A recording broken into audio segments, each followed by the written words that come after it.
Welcome everyone, I'm Will, KMAC Vintage, coming to you with another SE30 reload. This is part 2 of the board for Peter. I have not started soldering anything yet, although they're all here on the board, on my bench. The part 1 video, I took everything off. So in this video, I'm going to start soldering everything back on, and we will continue from there and see how far we get. So usually soldering takes me about 2 hours to get everything on here. I still have a few things I need to take off of the old board. The main one is really the CPU and the crystal that I need. Everything, oh yeah, and I need these two inductors. Although I do have them, they're not really needed. One is for sound, so I can test, but I won't get sound, and this is for the keyboard and mouse, so I could do it without them. So, but anyway, let's get the show on the road so you have an idea of what's going on the bench. I do have some chips that are out of sight up here, like the glue. The FPU is here, and then I have the video RAM and the Sony sound chips that are sitting here. So most of the stuff is already here. Oh, and well, let's jump to the scope and we will start seeing what we can do. Now, let me go back to the other camera first. Let me go, because I'm going to show you what I do here beforehand. I'm using Steery. This is the V5. I really love this flux. It goes on nice and thick. It stays in place. And sorry, I'm just getting a paper towel here. Then some alcohol. I want to clean my flux there a little bit, at least the tube and the nozzle. I like how this flux goes on. It stays on nice and thick, and it's also pretty clear at the same time. And so I am really impressed by this formula, and it's got no smell.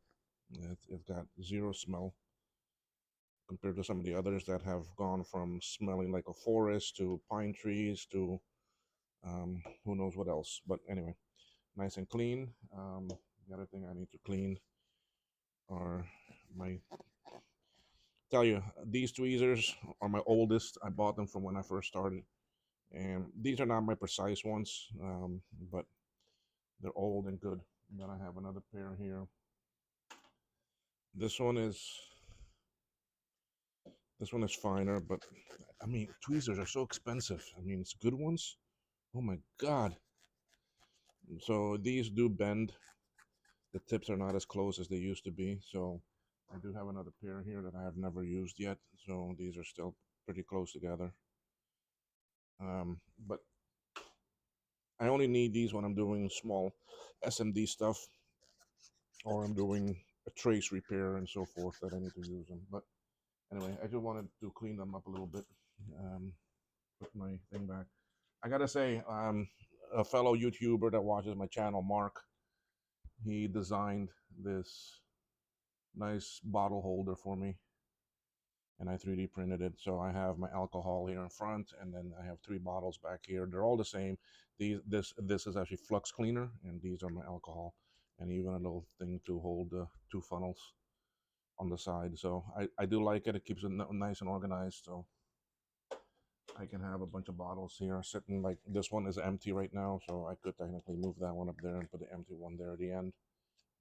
This is flux remover. It's almost empty. So thank you, Mark. It's a nice design, and anyone that wants that, just shoot me an email or a message, and I'll get you the STL. He's okay with it being shared. It will say KMAC Vintage on it, but or I could ask him if he'll customize it to say something else on it for you if you would like. Anyway, okay, so what am I going to do here? If I turn on this light, will it?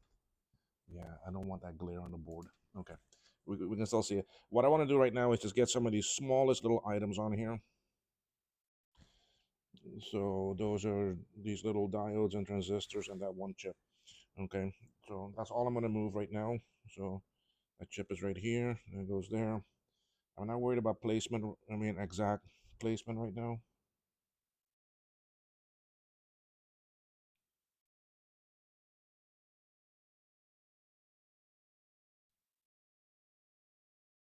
long as I get them on the board, then I will rotate them and do what I need to do with them later.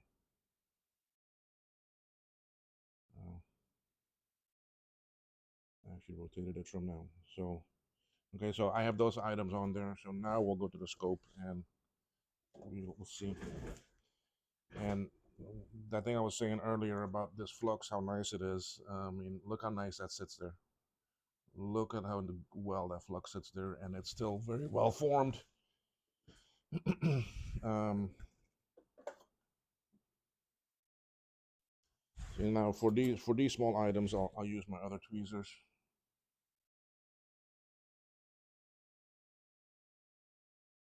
See how nice and clear that flux is. Look at that. You can see.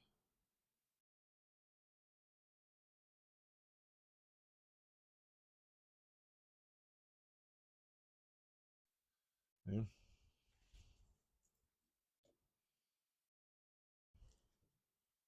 I put my finger where it doesn't belong on the board and move some components that were sitting in some flux.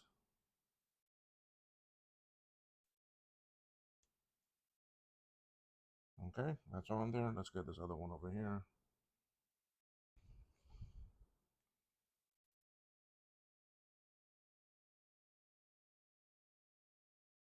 So we are on the way with Peter's board.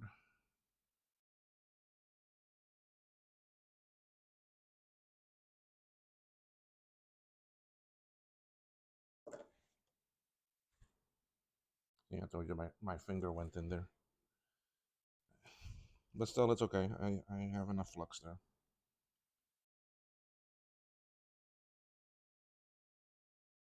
Don't get these two backwards because they are different.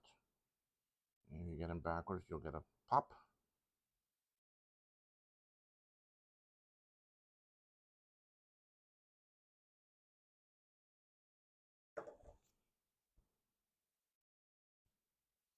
All right, now I use my bigger tweezer for this one.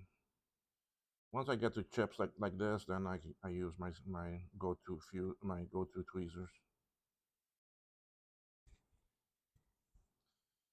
Now Peter asked for a purple board, and this is my last purple board. And my other ones are all black. I ordered 25 of those in black. They're here. Although 5 of them is going to Keith up in Canada. Once the strike finishes. Okay, so let's go put on some more chips because I got all of those soldered on. We now come back over here and um, I guess the light is okay. Anyway, um, so let's put on some flux here. Just I find this flux is not so runny. The consistency is a bit thicker, but yeah, the flow is very nice.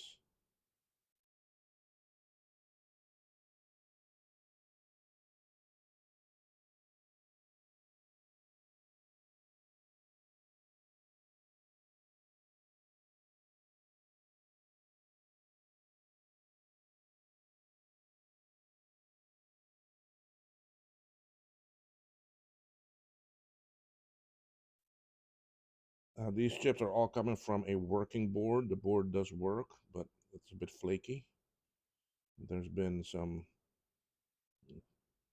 corrosion and some of the vias and traces don't look so hot. Why the owner asked for it to be moved over completely.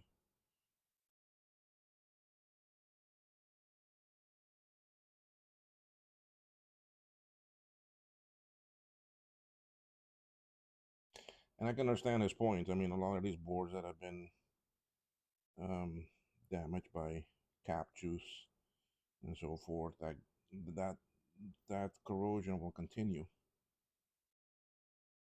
And really, one of the best ways to end that is to do a reload.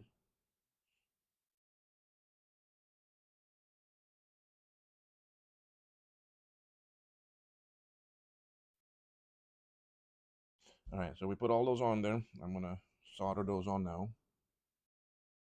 All right, here we go. We're putting that.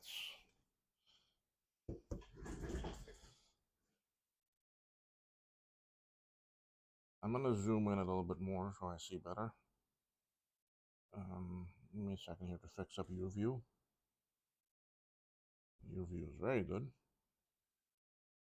I'll try to center the chips as best as I can for you. Here and there, although just please keep in mind that your view area here is a lot smaller. I see a much bigger area. Like, I mean, I see both chips in my view,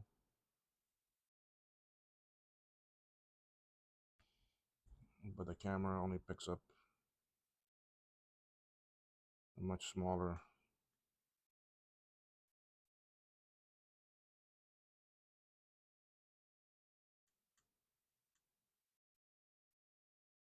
All right, now I normally solder all of one side, and then I come back and then do the rest. Sorry, my sister sending me some messages here.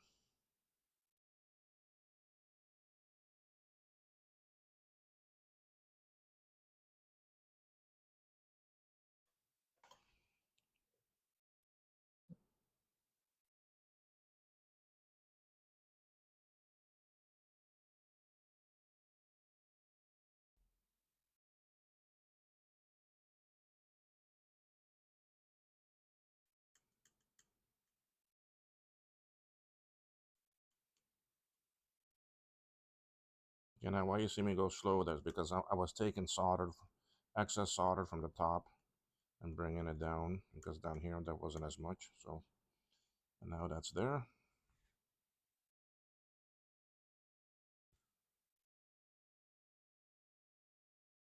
I'm going to try to get both of these in your view, and I'll solder one side of both of them before I move it again.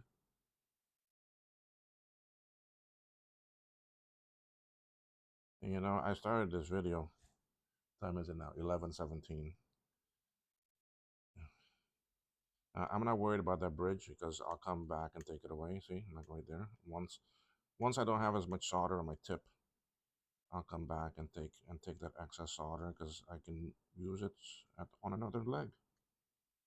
You see, like here, I know I don't have enough on my tip for me to finish this.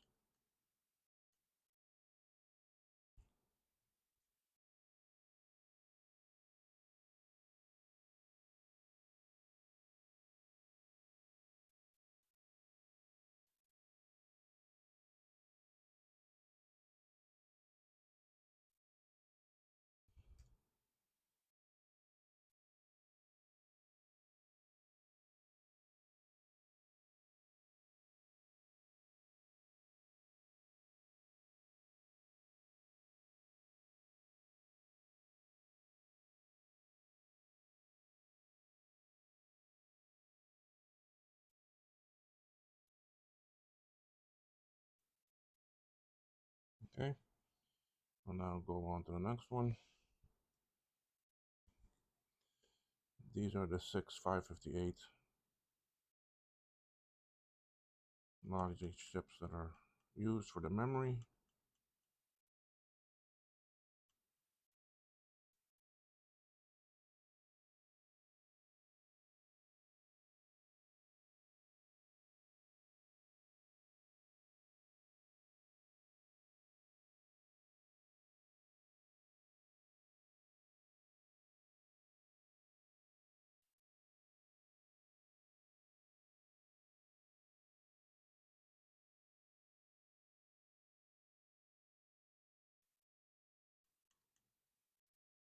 Okay. Again, I'm getting one side of all of them now, and then I'll come along and just very quickly drag solder the rest. The other side.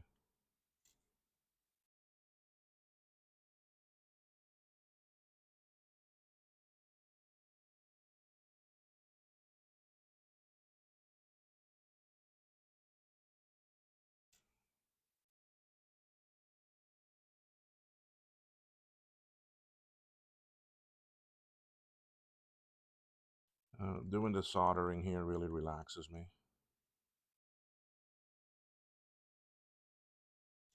So it's so amazing to see how a metal together with the flux and these other and the pads and the legs, how they all seem to flow and know where to go and stick. And how the flux controls where it goes and how it flows.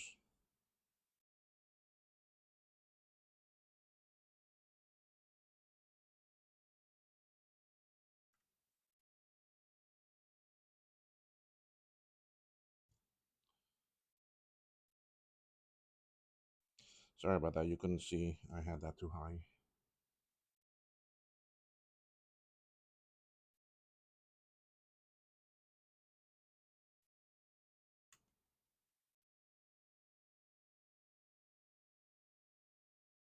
I need to change that wool in my solder tip cleaner. It's starting to fall apart.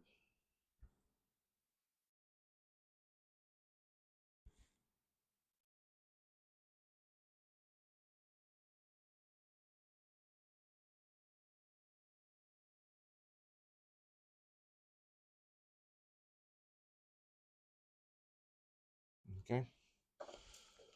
Now we've turned it like this. See, and now let me clean my tip.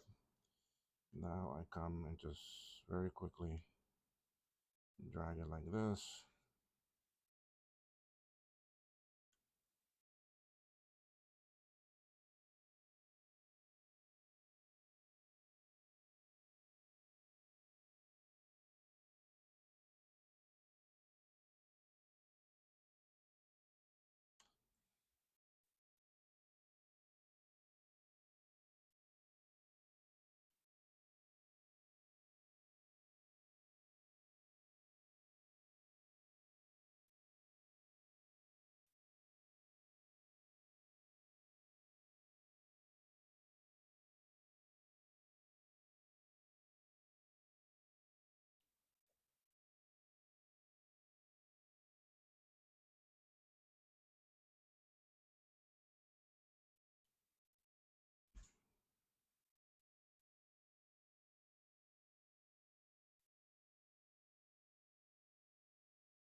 Okay. Now that large amount of chips is done. All right. Next batch is the video circuitry stuff. And the nice thing is that these are in a nice straight row right here.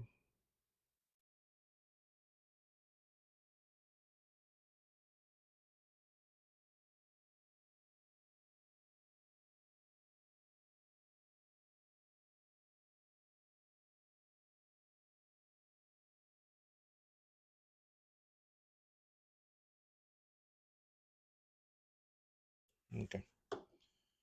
Now we just start placing chips. These are the 4 253s. Then comes a 166. Let me make sure I got that. Looks like the owner already switched all these because these look fairly new chips.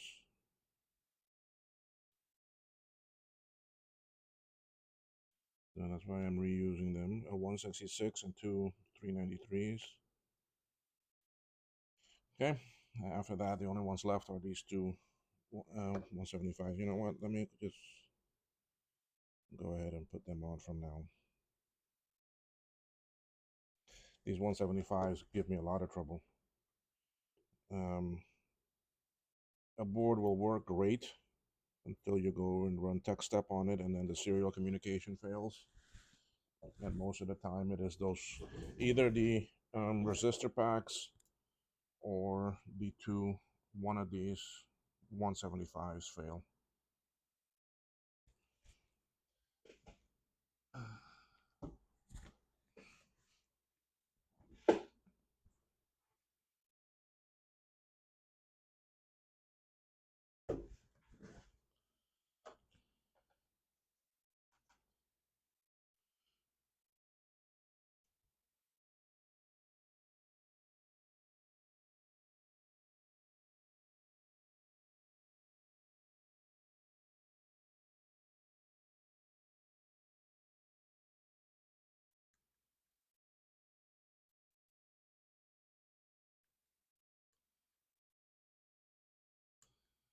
See, I'm going a bit slower on these because, oh, my temp, that's why my temp is off.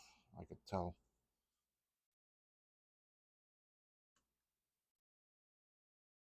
Yeah, I'm going a bit longer on these so that I get that bubbling action, and that's to clean off debris and corrosion.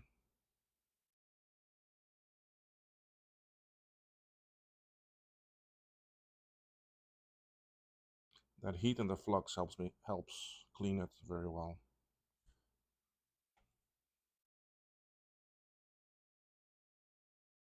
And if you haven't tried it, try it. If you're a person that does this work, or oh shoot, okay, let's go straighten you out. Okay, right there.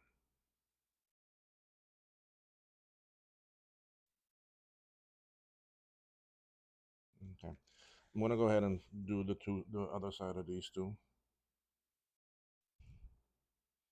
That way I can get away from this side of the board. Yes, my tip has got some of that black gunk on it.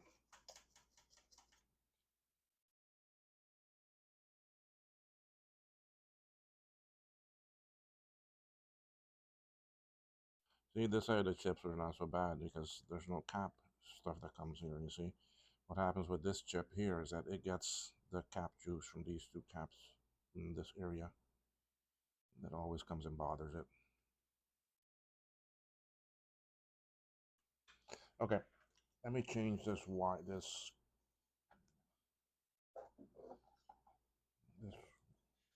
copper wool in my solder cleaner here.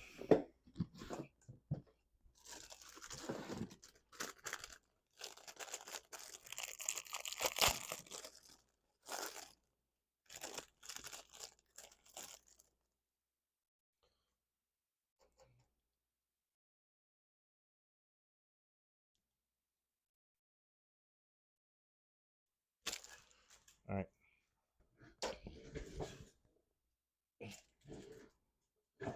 Nice new ball.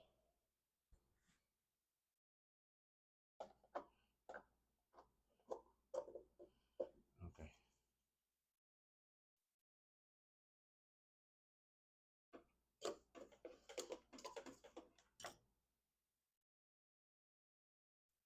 I think this is the second time I've only changed that. They last a long time. All right, let's get these other chips. And we'll start from down here. Is that in your view? Yes, perfect.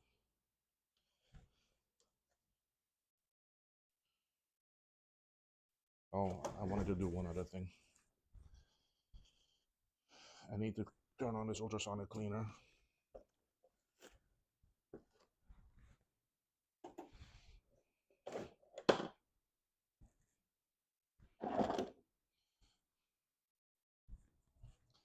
I have a profile drive. I want to hook it up to my Lisa and see if that what is on it, if it's even Lisa software that's on it, if that hard drive still even works. It uses a straight through 25 pin DB25 cable, and I have that is used on my tech step.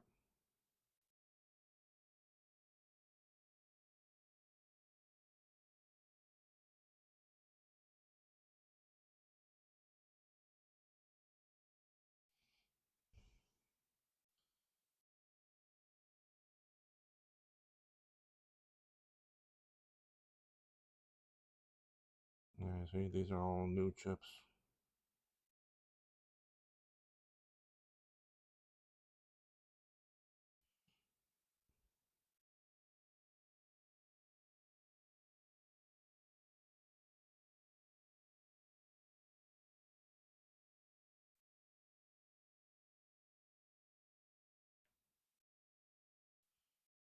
The last 253.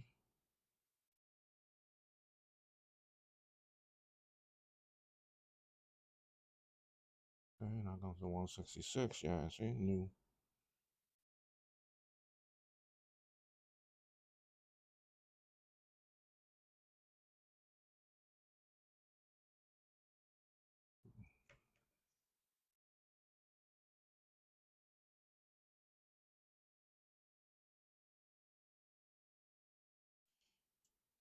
I don't. Yeah, these are new also. Because you can tell by the legs there is zero corrosion.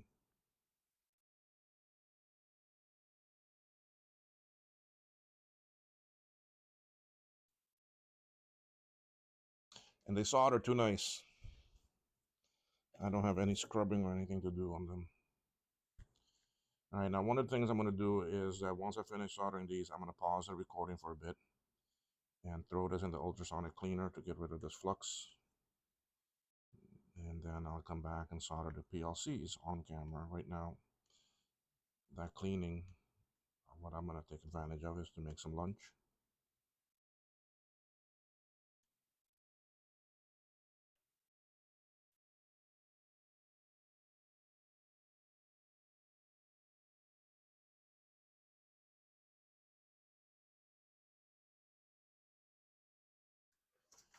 Okay.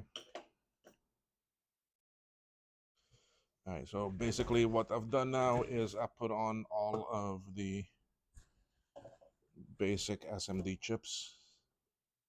All right, done these two, all of these here, and this voltage regulator here, it's a couple little diodes and transistors, and all these other video circuitry.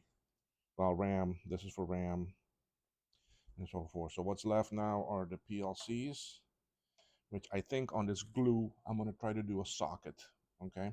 So you'll get to see me try the socket install with the heat. The reason why I want to do that is because I want a board that I can, I have 2 or 3 more of these glue chips, and I want to test them and see if they work. And the only way of really doing that easily is with a socket. And I'll leave the socket on there for him. I don't like to use sockets on a lot of these chips because what happens is that the legs are a bit corroded or they have gunk on them and so forth, and they don't make good contacts because in a socket the chips make contact to the side, not the bottom where you solder. So I'd rather solder a lot of these on, but the actual glue here looks pretty good and clean. So now if you have a good board that the sockets, that the chips don't have any of that corrosion, it's not too bad. You see like this one, this is the sound chip and it looks pretty, a lot of corrosion on it.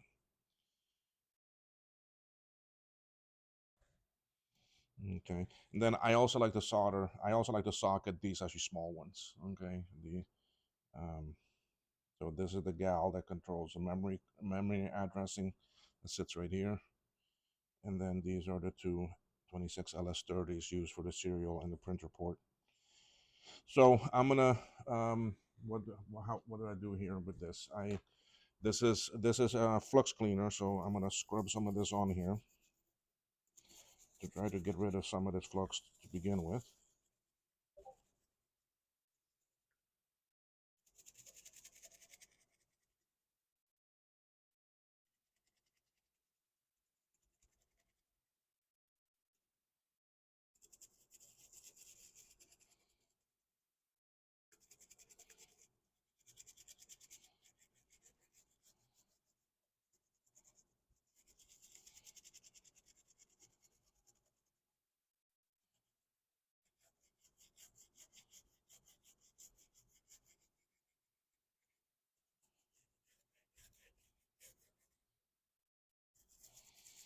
And this is why I like to have quite a few of these bottles. So like this one is almost empty, but my other two in that rack are nice and full.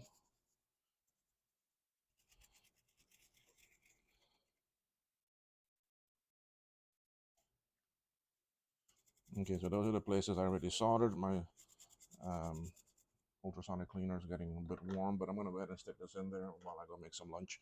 I'll be back, folks. All right, folks, so I've come back from making my lunch, eating my lunch, going back into a um, food-induced coma. And now I am back at doing some of this board work. And I am at the glue. This is the glue location. And this is the one that I wanted to do in a socket. So what I have to do is put down some solder paste on each pad.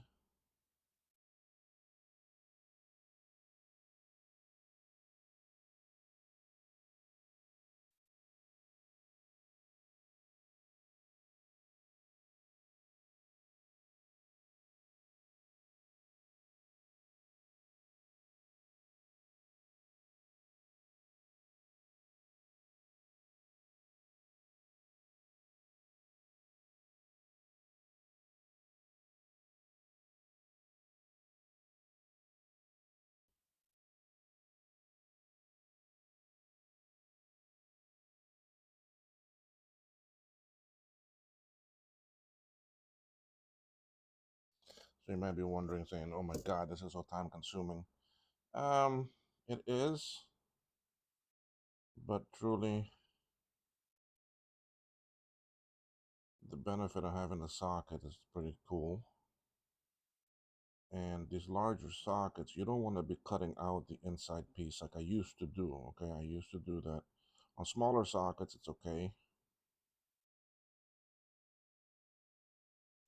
because really there's not much room for the side walls of the socket to bend out. Oh.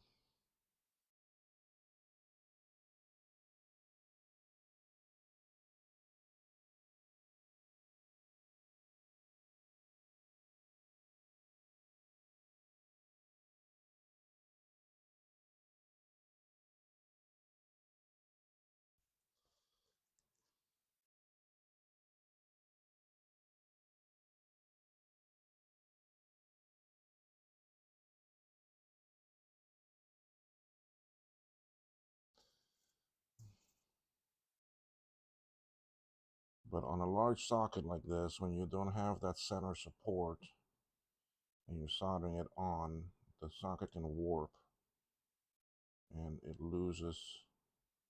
It basically pulls the sidewalls away from the chip.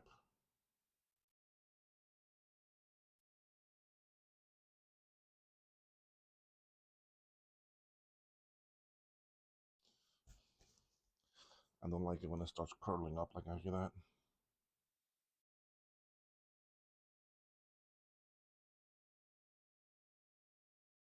See, just like that.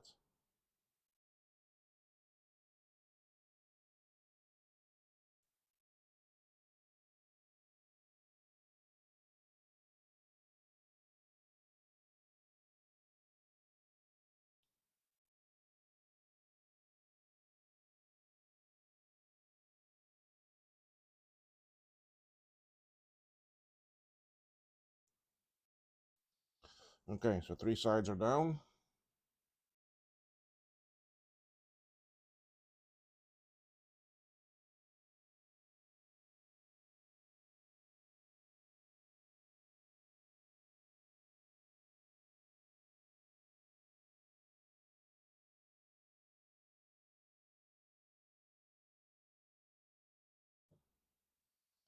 On some of these, like when it goes out, like I see this, you can push that back on.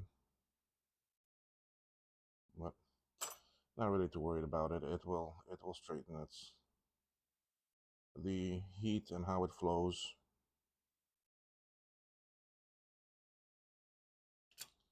You know, this one's a little bit far. Oh, wrong tool.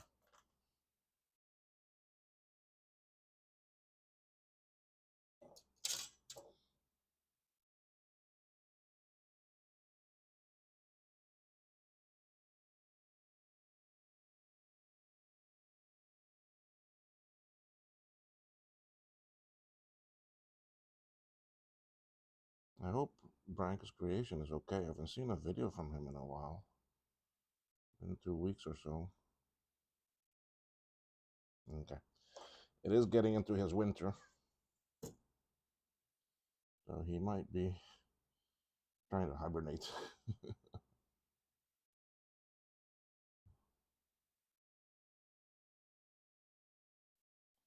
All right, so now I'm gonna zoom out of this. Now you're not gonna be able to see the whole, all of it. I don't think so. Because this is a big socket. All right, and now I need to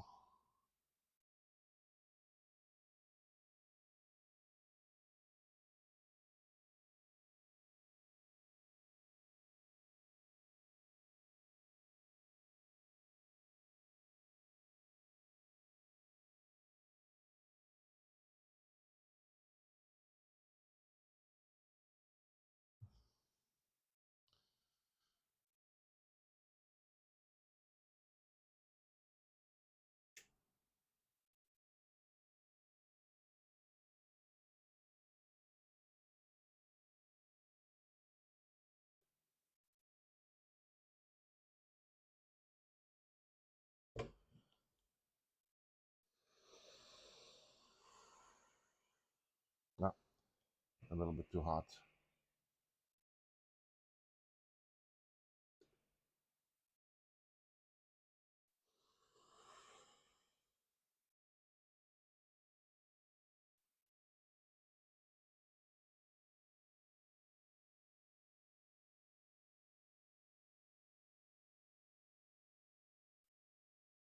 Okay, so up there on top, I'm gonna try to melt a little bit of the solder.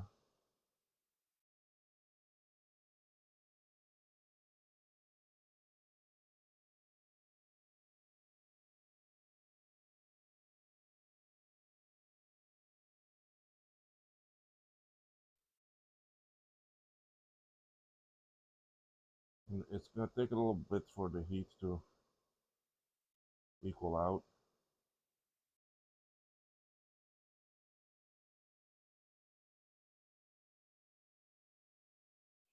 Let me go a tad hotter.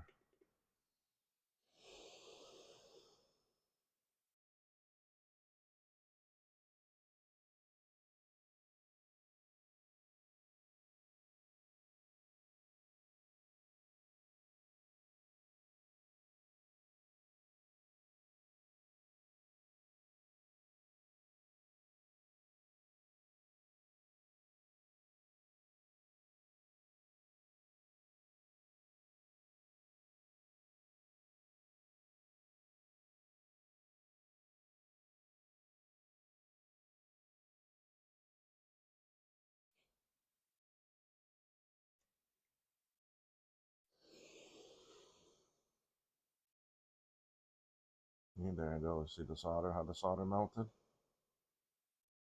But the plastic didn't.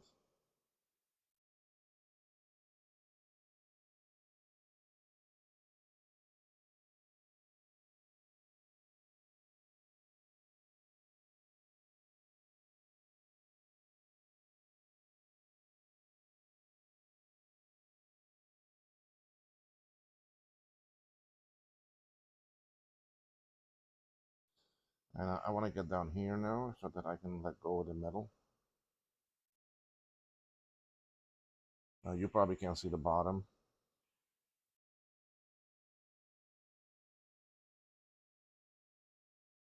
But you can see the side here.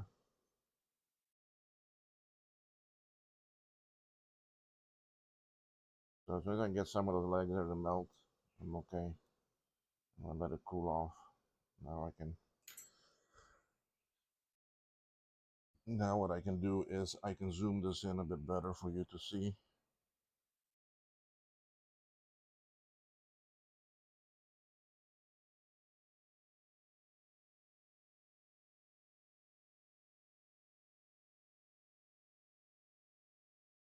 Okay, so you can see the solder paste there.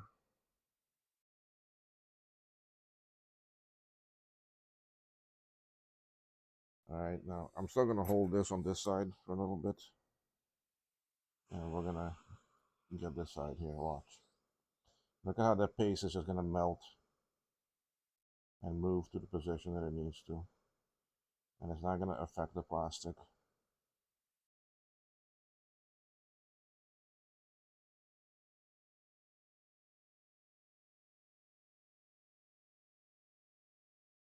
Okay, there it goes. It's starting to.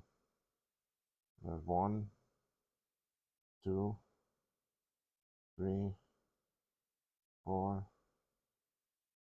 Again, this big one here. 5. Okay.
Okay. That side is fully done.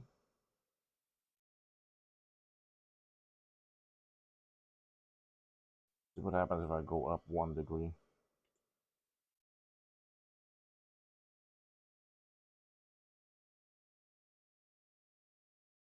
Maybe the plastics start getting impacted a little bit.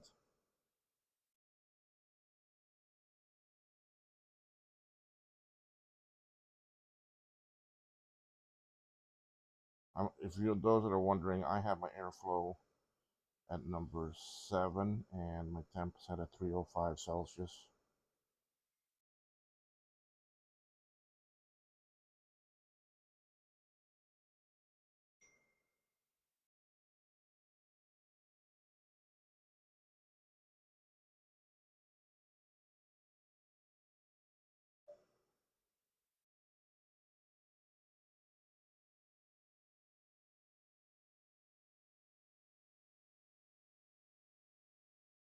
Okay.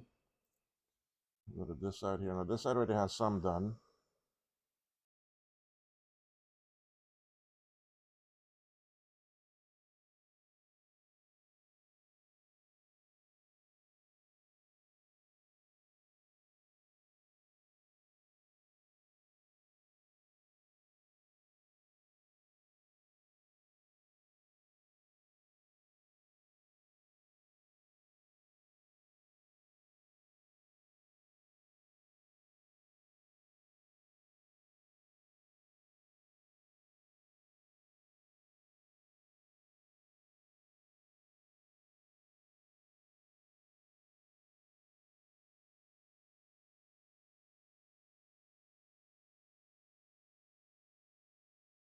Okay, and that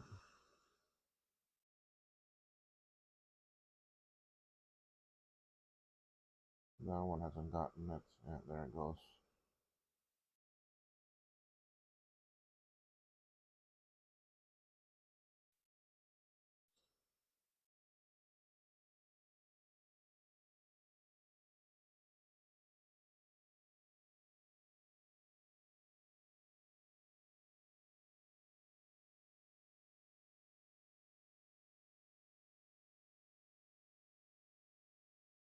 And this is why I say it's not so critical that you get it very clean on the pad, because it will move and flow. I mean, yes, cleaner you do it, the better it is, and less chance you have of making a bridge, because you can still make a bridge with these. Okay, I think that's all of it. So now I'm gonna. How is your focus? Yeah, it's good.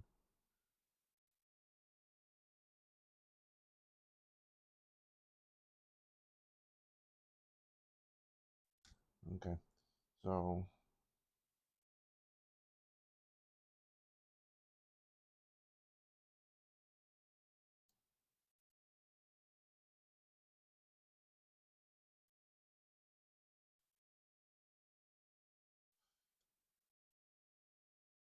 see, and all of this, and I'm able to keep the centerpiece intact.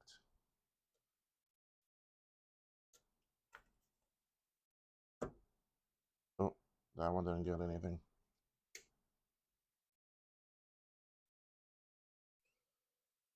Like,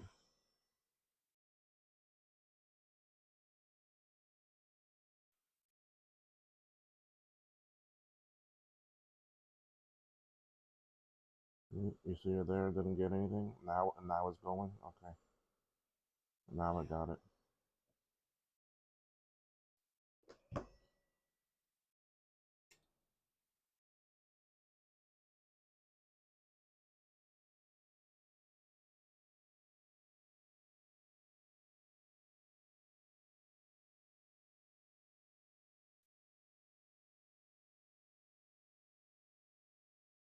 Yep, everything is down. Okay, so that's the socket for the glue. So that's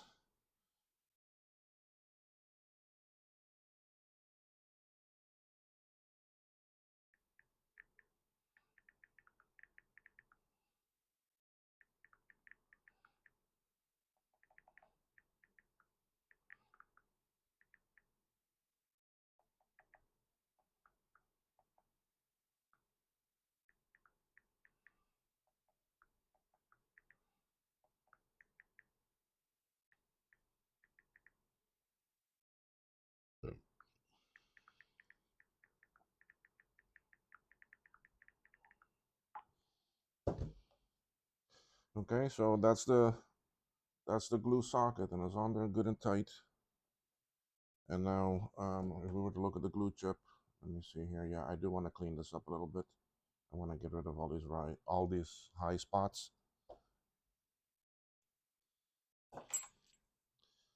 So we're gonna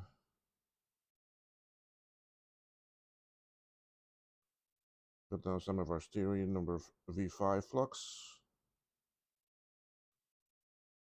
Please go give their flux a try. It is a wonderful product.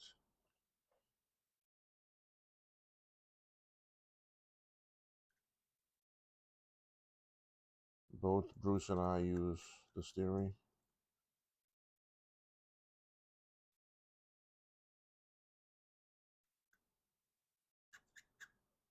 Their prices really are not that bad. They're very good. I buy them in a 30 in a syringe of 30 cc's because I do use that much of it.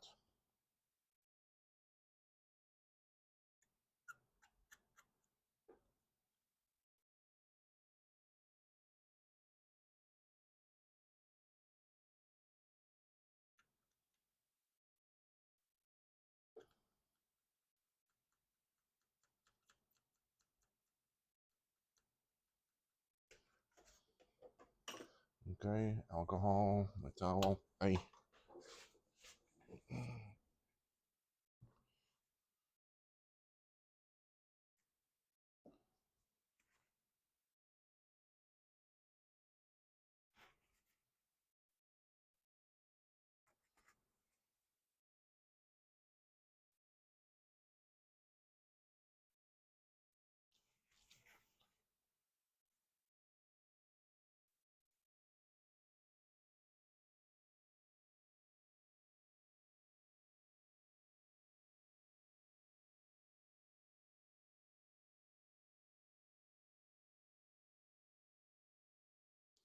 Alright, so now if we were to go and put this chip in, that's the curved end there.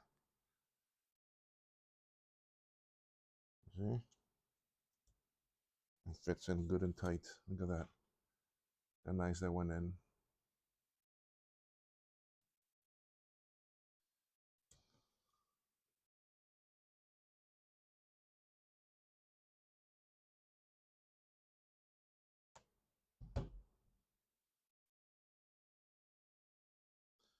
Okay, so we can now go ahead and solder the rest of them on. The FPU, I may do that in a socket too because I don't like soldering. Well, now let me see how clean the FPU is. It's clean. I can solder this one on.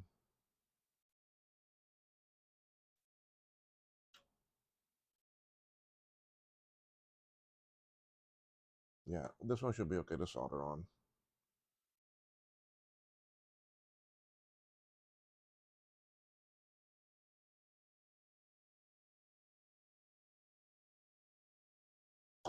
It's just the glue I wanted in the FPU so I could test it. I could test a couple other ones.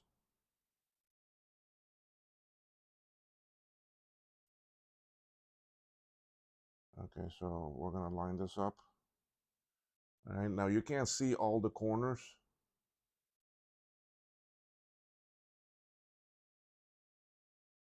but believe me, I can on my view.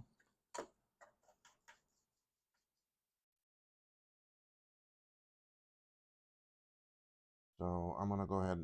You see, I'm looking at this pad and this one here.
Okay, so now that I got the corners down,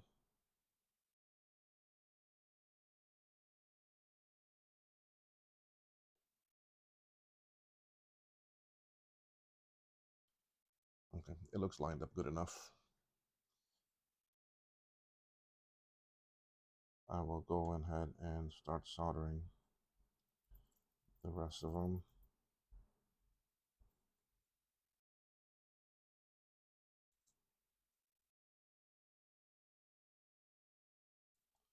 Now, not all the chips, not all these PLCs have the legs so bad.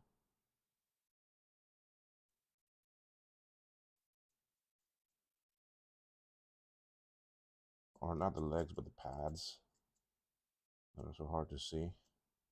And this is a revision 4 board because he wanted a purple, and this is the only purple that I have left.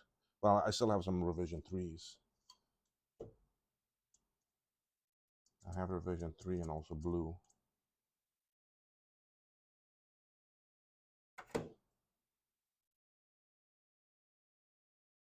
But the pads are so small. Revision 5 boards, he's fixed. Bull made the pads bigger.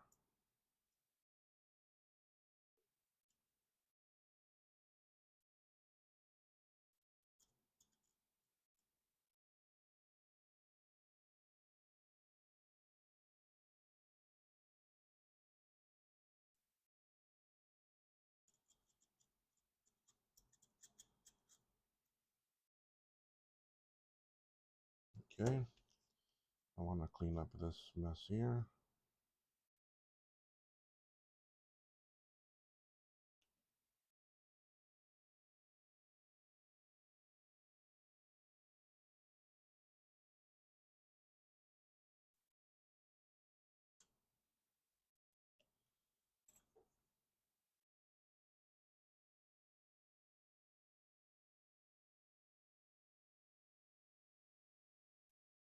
You want to see me do some of the revision 5 boards where these pads are a lot longer. It's much easier to solder this chip. The same thing still needs to be done with the 3 smallest PLCs on the board, the 2 LS30s and the GAL for the video, well, for the RAM management.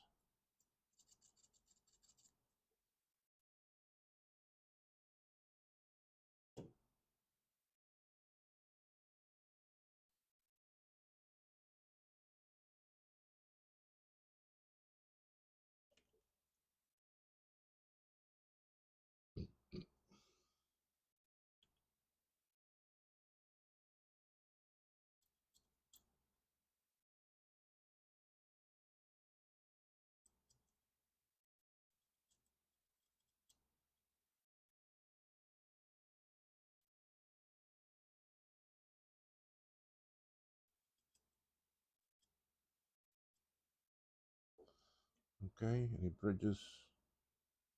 No, but one spot here I don't like. Okay. Now, how I check for bridges, if y'all haven't seen any of my previous videos, is I hang my scope off the edge and then the board like this, and I can see my solder work. Hey, look at that. No bridges.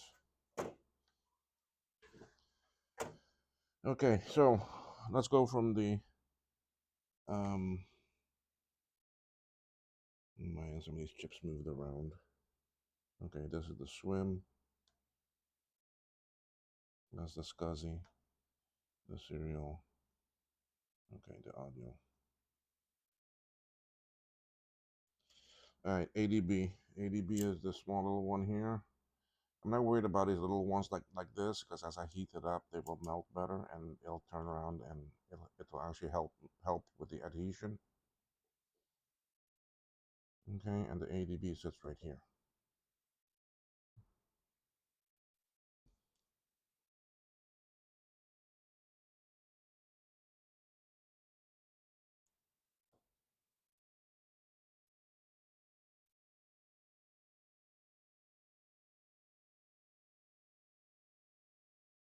Okay.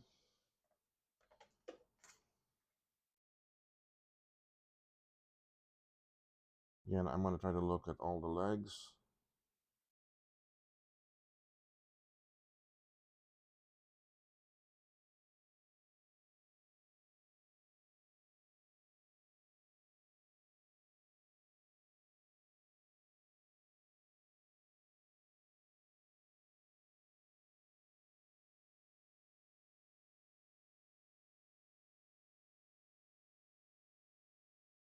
And when I did a twist like that, it just saw me do it because I saw that these were not very well lined up. And I went back and I reheated all of my points. And basically that's done to take the tension off of it because I twisted it. So I put some tension on those legs. So by going back to tapping them again, I remove some of that stress on on the solder joint and the leg.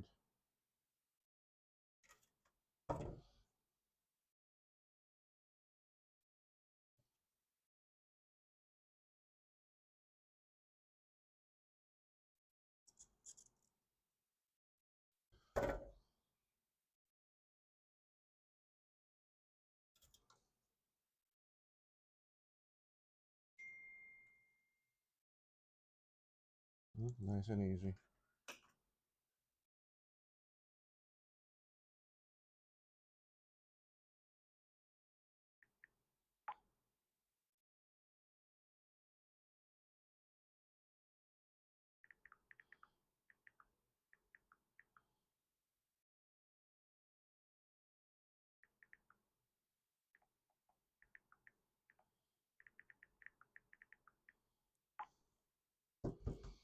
Okay, so now via number one. Both of these are via, so we can really put this anywhere, any one of those two spots.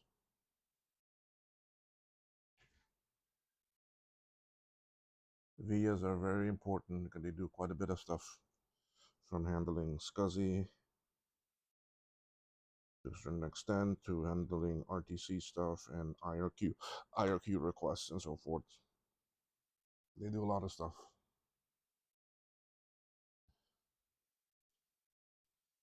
And it just turns out that this is one of the boards that uses two of them because there's so much that it does.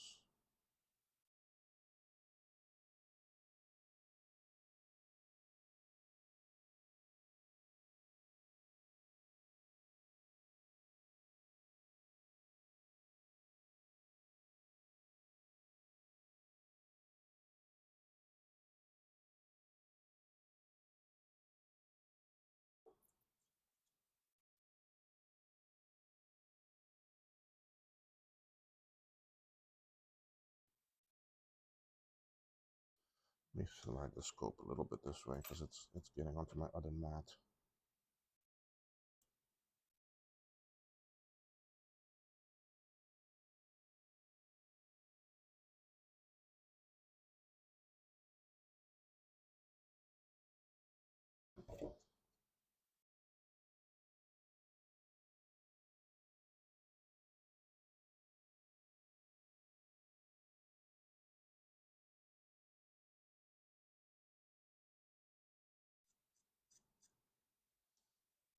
Okay.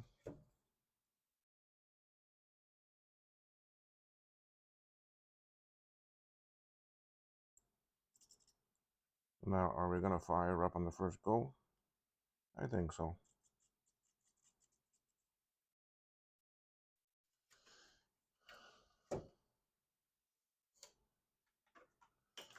For some of you that are still waiting for some boards from me that need that, I'm finishing up all the ones that were on commission that went through the website. Then I'm doing the ones that came in to me just directly by email contact afterwards. And I technically do them in the order they were received. So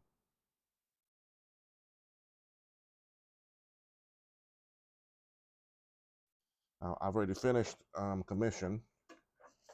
Just I have them here to ship out because I was waiting for some parts to arrive, and those arrived, and I went right back to them and finished them. So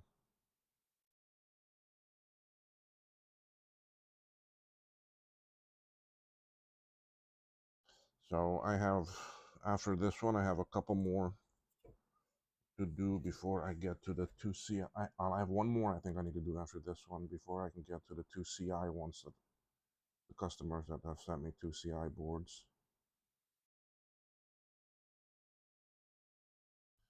Unfortunately, the 2CI ones came towards the end. I have a FX I need to reload that came in before the 2CI customers.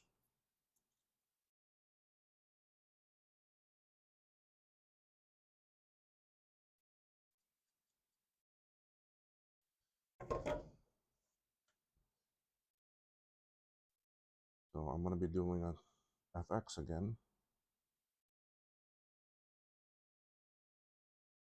I like the FX. It was some nice soldering.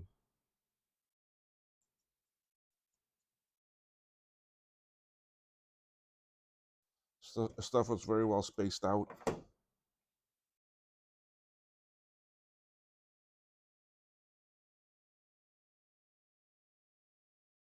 My first FX board went to Joachim in Sweden. And he has it, and it's working very well for him.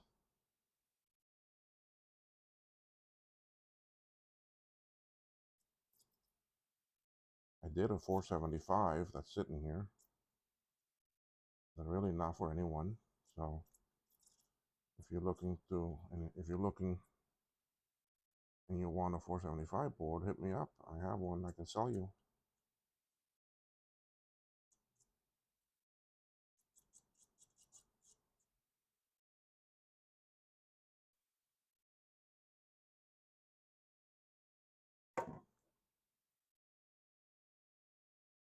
I'm just checking my work on these 3 chips to see if I have any bridges. No, okay. Next one is the swim. That goes right here.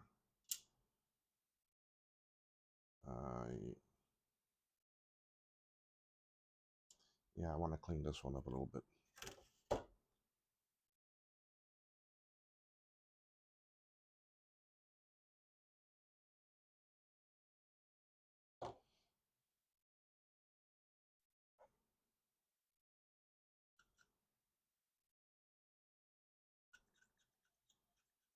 Good thing I'm cleaning it. I can smell the cap leakage juice.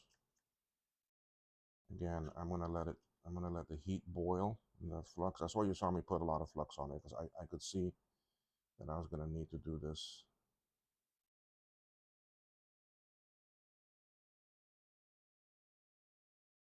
Because when I got nice clean ends, sides and bottoms like this, it makes the soldering work a hell of a lot easier onto the board.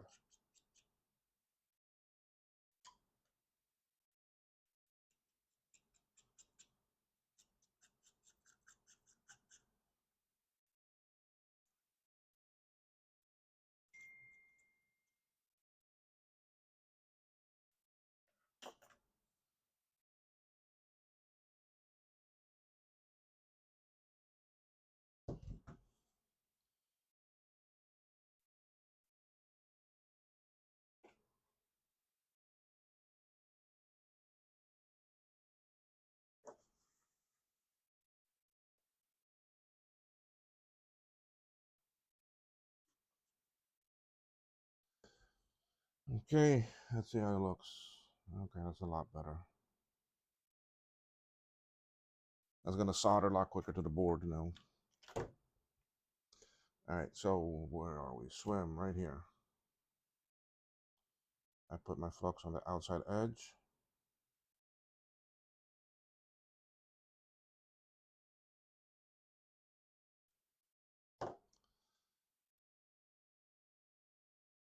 Notches down here.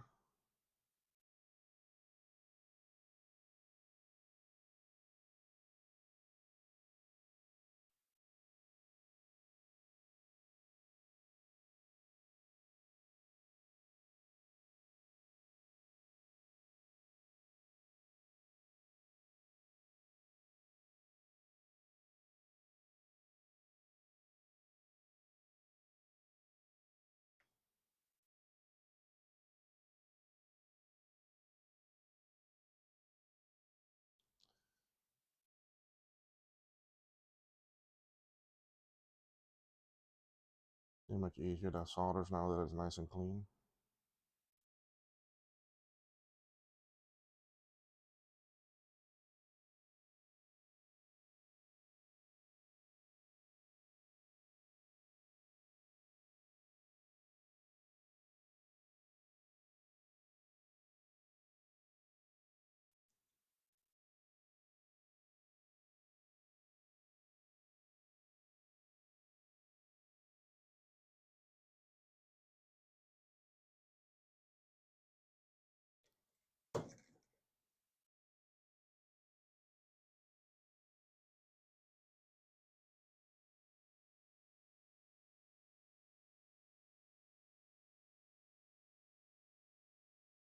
And this is the side that got hit a little bit by this cap leakage.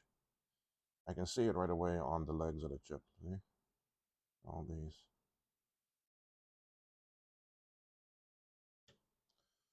Okay. Let's go on now to the SCSI. And for sure gotta clean it because you see the bridges there. And this one also gets bombarded by the leakage.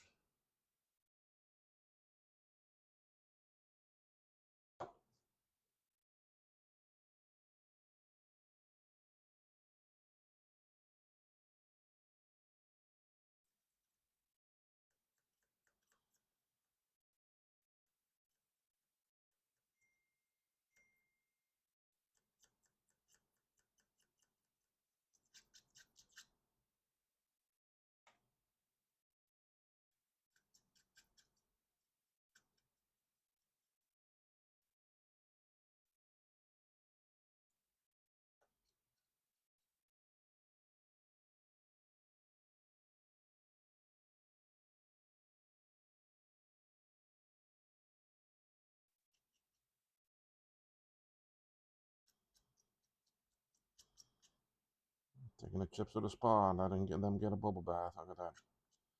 Clean up all that junk. I'm gonna. Oh, bubble action.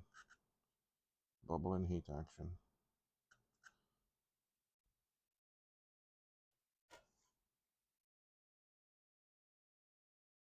And you can see all that corrosion that came out. Look at that.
Okay. Let's solder that one on. It goes right here.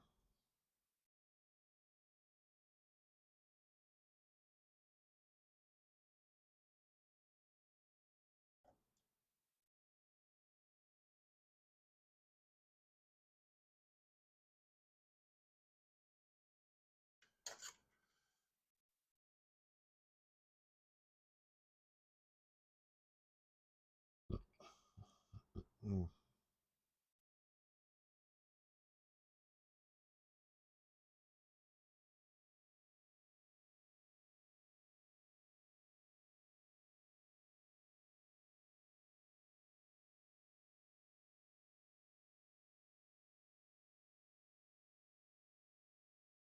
Okay.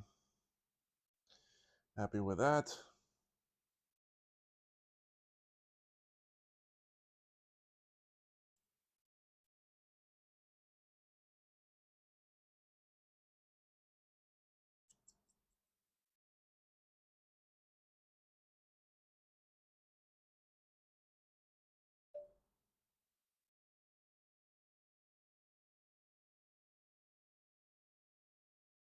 I don't know when my mail notification tone changed on my phone because I really didn't change anything. I did a system update and everything changed. Now I get all different tones for different things.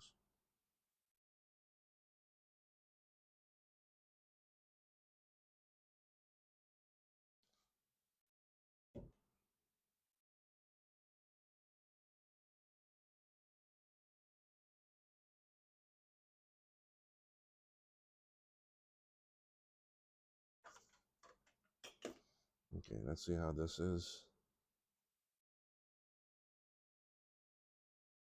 All right, next one is the SEC. This one's good. I don't. Lilo, I don't need to do any cleaning here.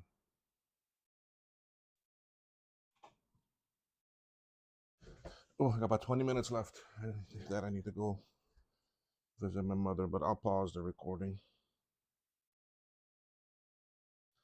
I can get quite a lot done in 20 minutes.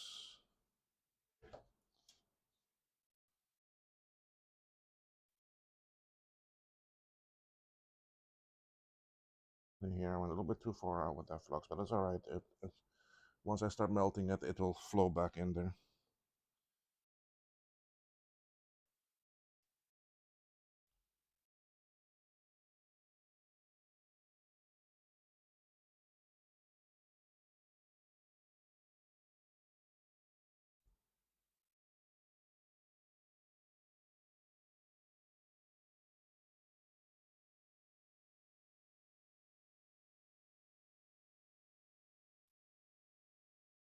Okay, now you see me push down on the chips too. That's to make them sit flush on the board. Flush on the board.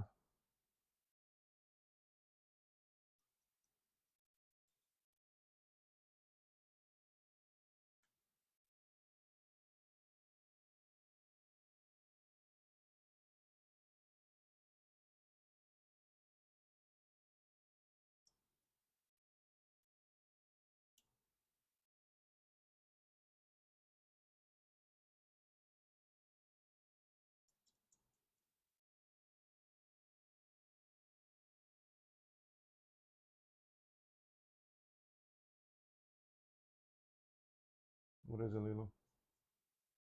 Hmm? You say something?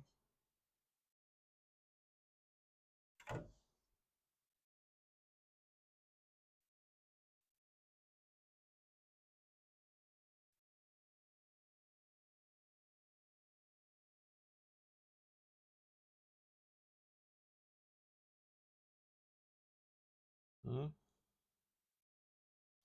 We soon go, Lilo. Lila goes with me every afternoon to my mother's house because she also has a dog and they run in the yard and play and enjoy spending some time together.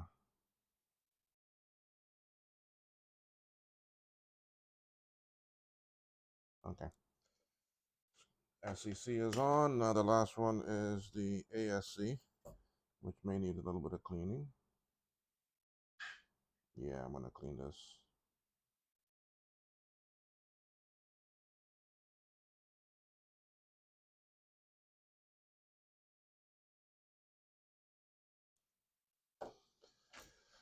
So when I do a board, I do a lot of extras to it. I really um, clean off these chips like this, like you see, and try to get them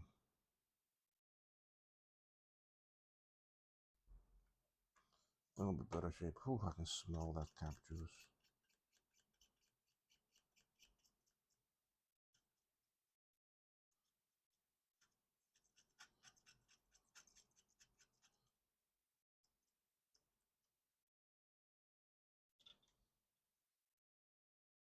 You can tell when I run out of flux, the solder doesn't flow as nicely.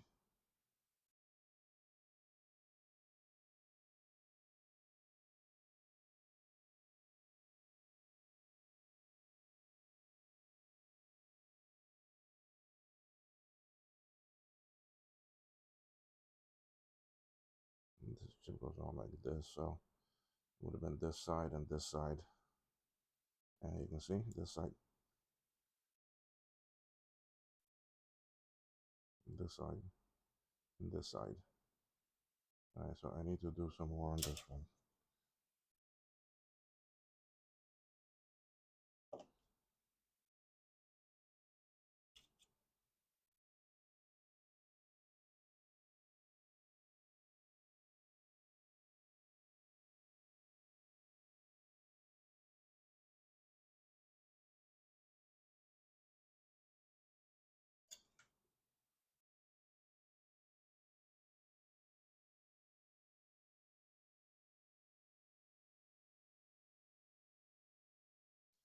Okay.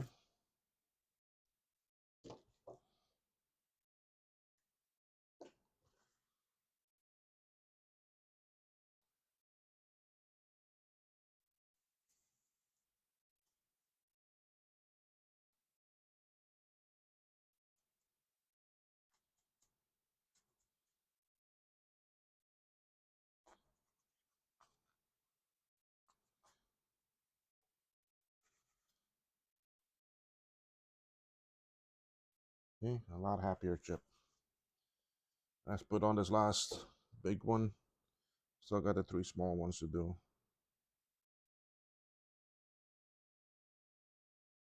And those I'll probably do in sockets.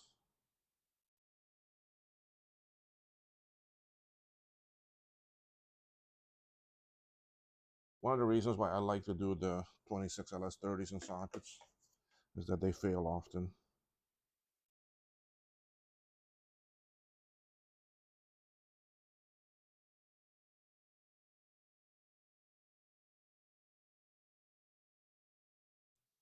They fail often.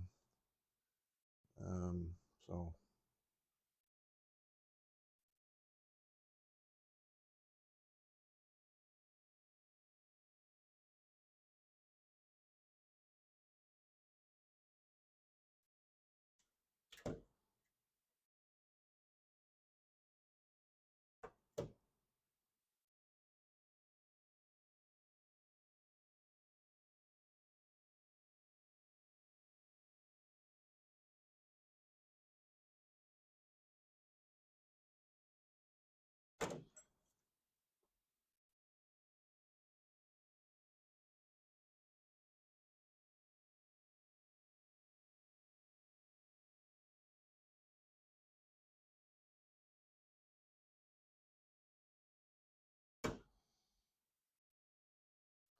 I will have to do a board again in full sockets. That's my sister. Or it could be DHL. All right, that one is on.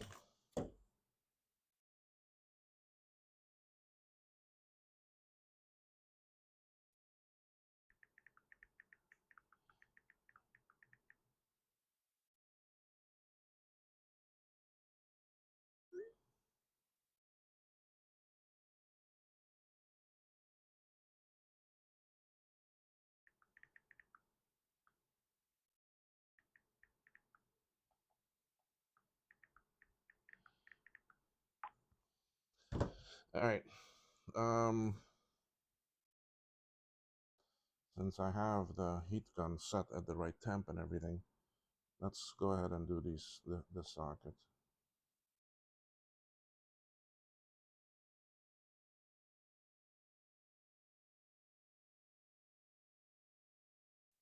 I'm wondering why it's a bit hard to come out all of a sudden.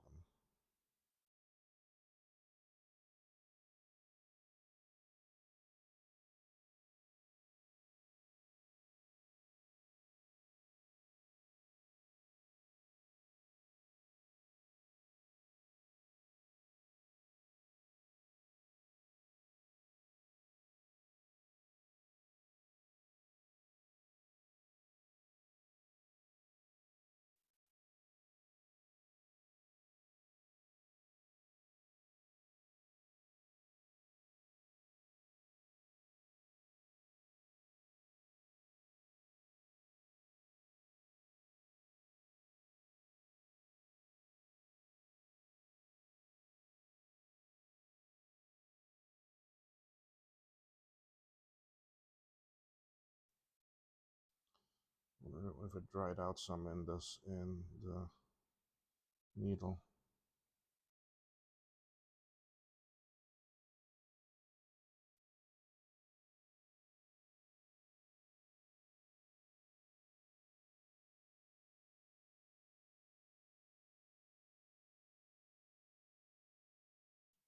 Let me see.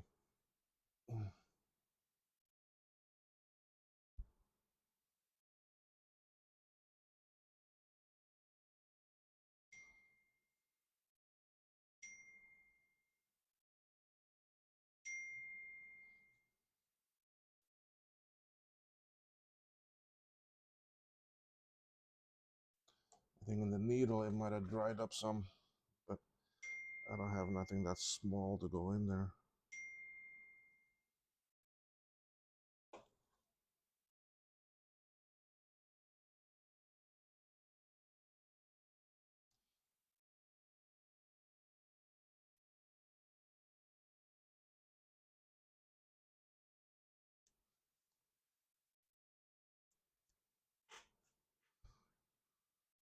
Let's see. Okay, seems to be flowing a bit better.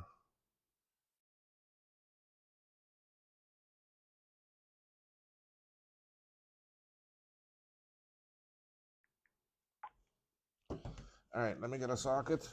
Where are my sockets? They're in this bag I bought. Go.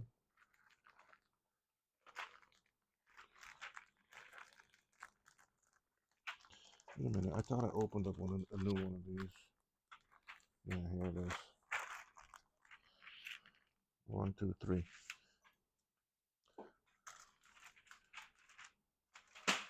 Go.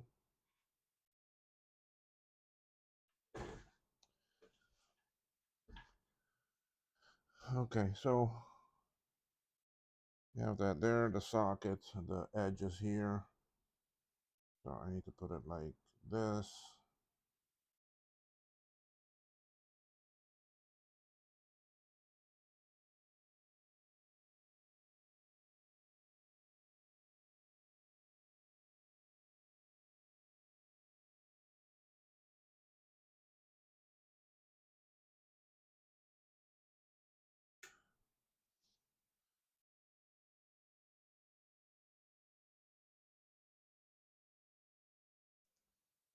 Then I get up a temp before I put it on there because it's a hot blast.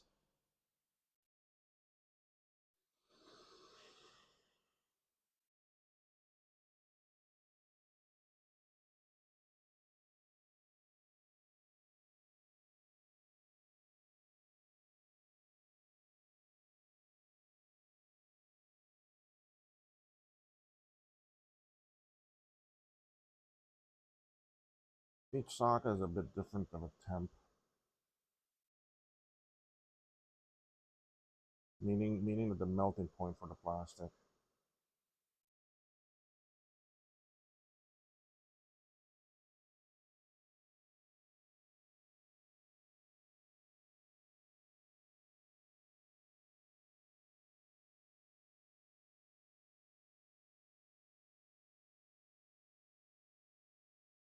There it goes, starting to go.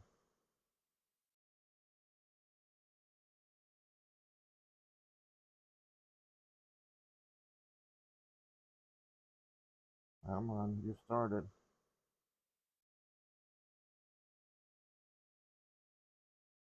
There it goes.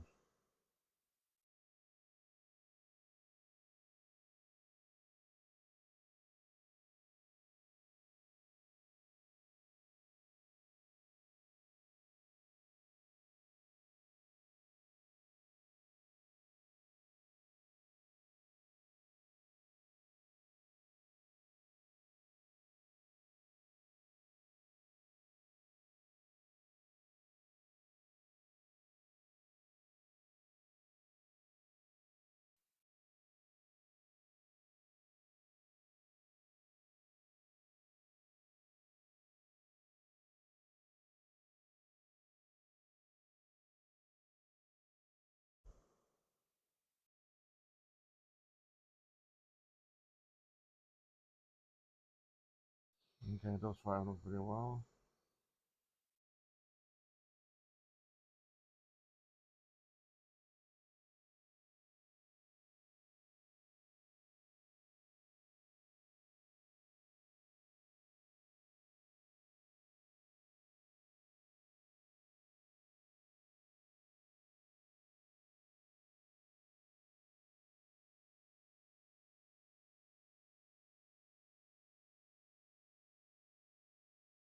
I always had the idea about trying these sockets like this, but I was afraid of the melting point. But when I saw others do it, I was like, okay, well, it works.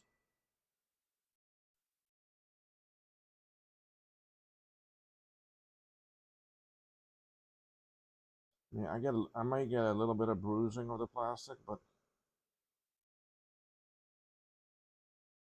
I'm alright with that. It's under the chip, you don't see it.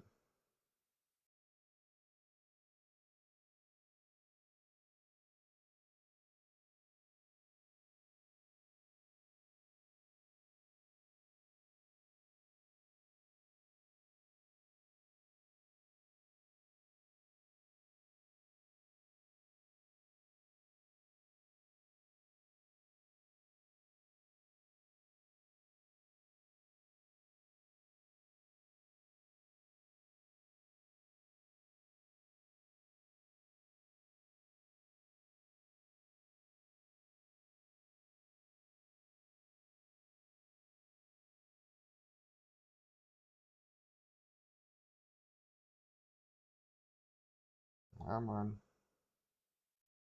Waiting for that last big ball there to go.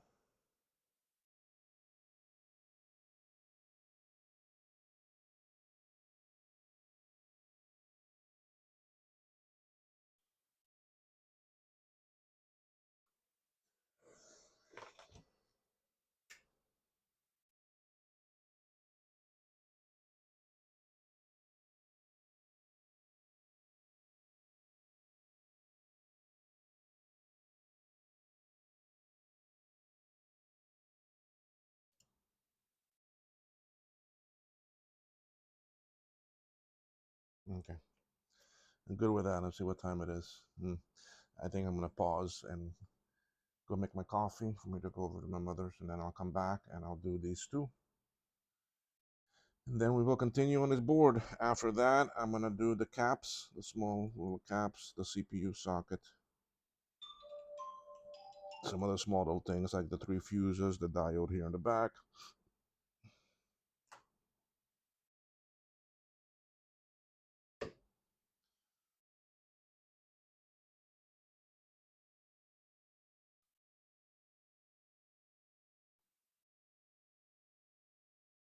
Oh, I need to get some PayPal orders ready.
Let's check in some emails here.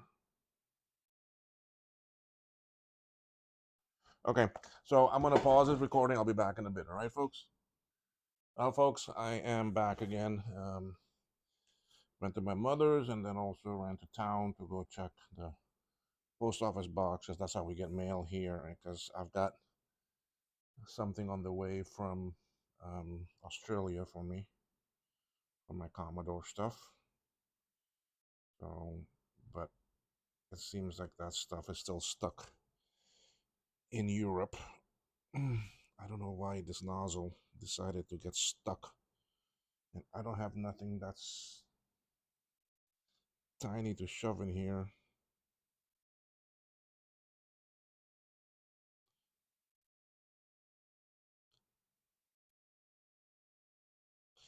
I need like a safety pin. Give me 1 second.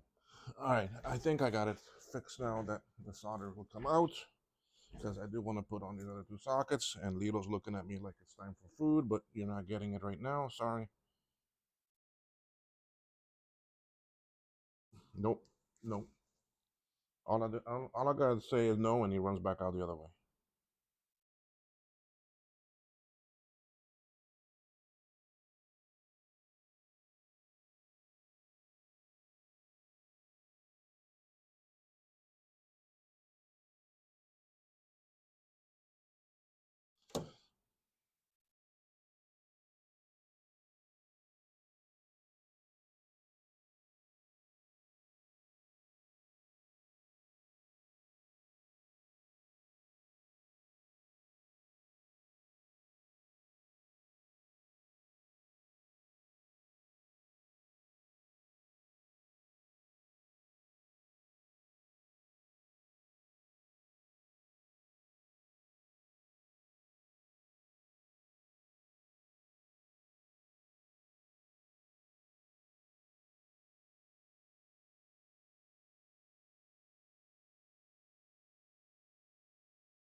You know, I'm just having very bad luck with this recording.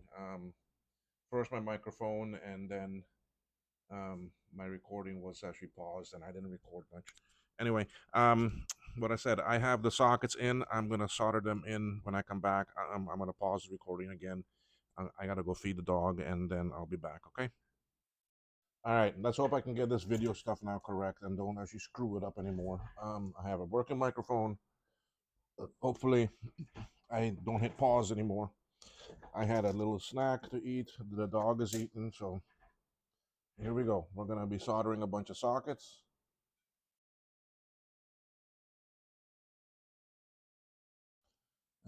Switch go camera.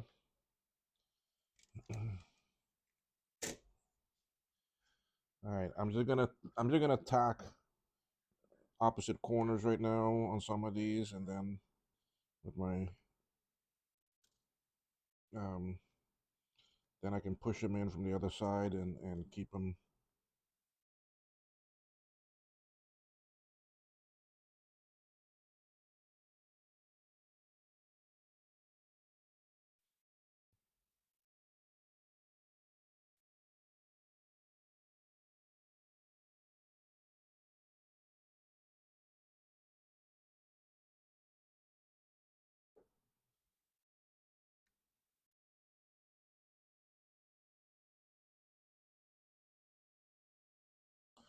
All right, I'm gonna push them in now.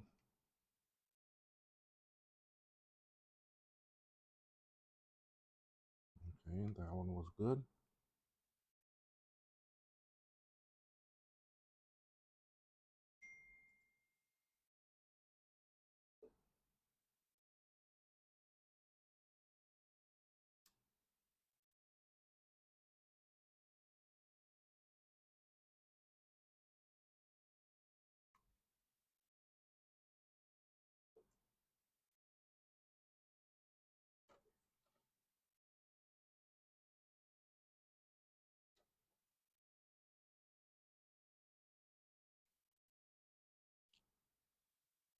Okay, all those are good. I still got three more here that I need to do that with. Basically, it's just opposite corners, and then um, I reheat them up and push them up. Make sure they're sitting as good as possible on the board. Yeah.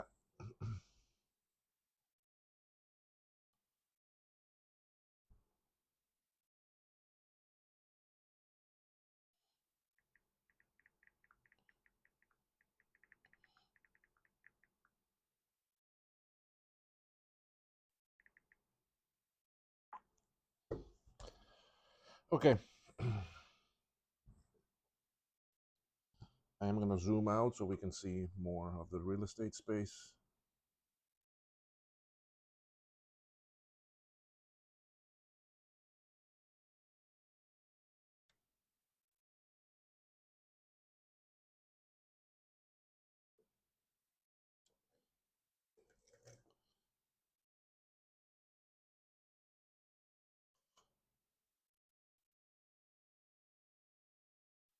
This is the video ROM.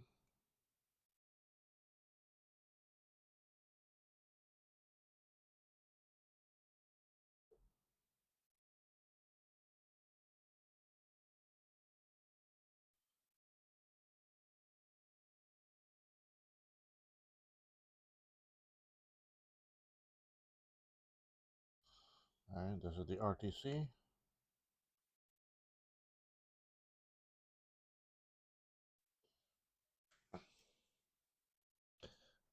Hand itching. Means money is coming my way. This is one of the gals.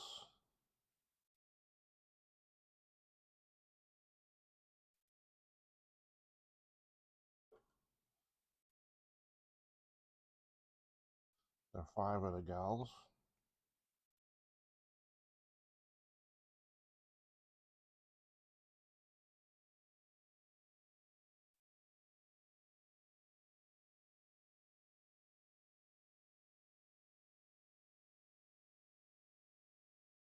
Two done.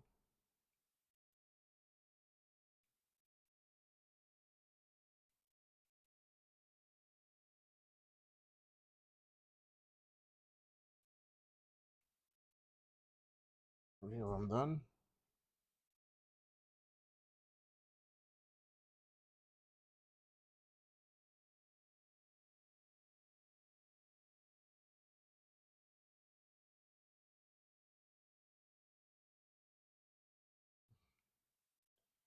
When I solder these, I want to get a good amount of solder on. That's why I make sure that no gold color is showing.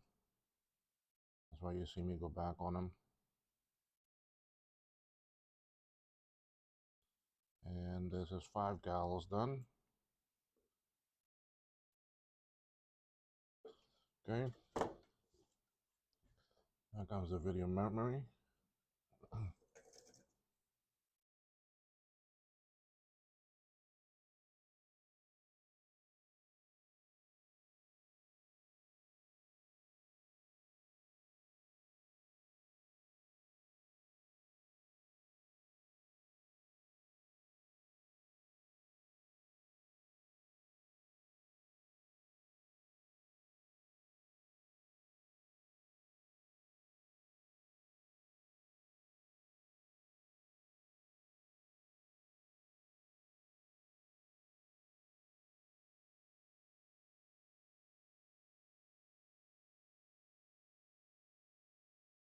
Okay, now the 2 Sony chips.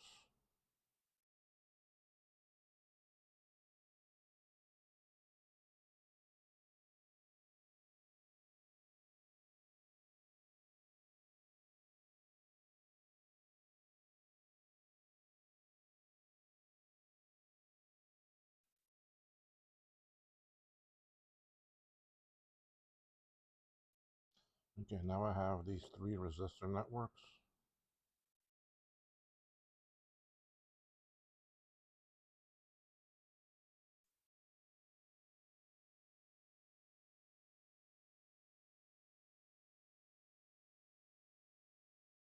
That's 1.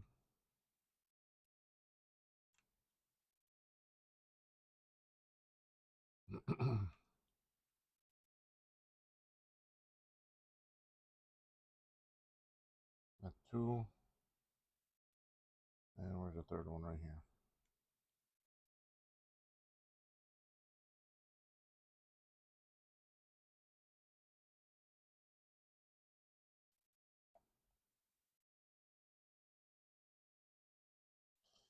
Okay, that's all sockets.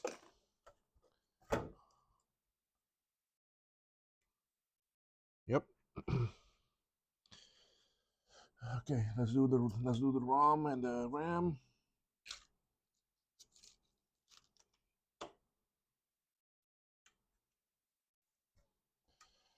Again, these also, I'm just gonna tack one corner right now. Then I'll go and tack the other side. Then I come here, and what I'm gonna do is I'm gonna heat this up and push from the other side. Then I go for a little bit. I know it's out of focus, and do the same thing on this side. That way I know the socket is sitting nice and nice and flat, and good on the board. Yep. All right, I may have to adjust my focus for you. I have to adjust it for myself too. So that's good.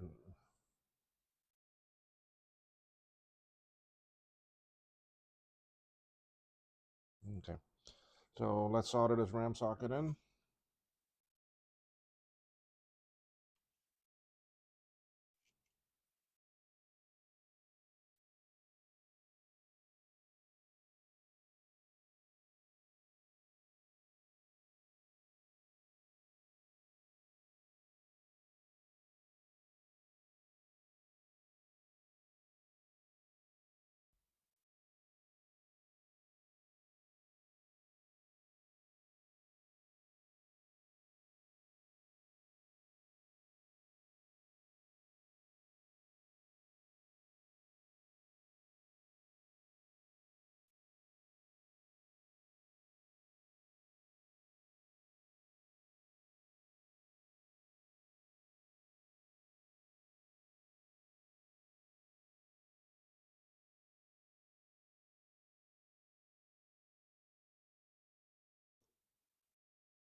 Okay.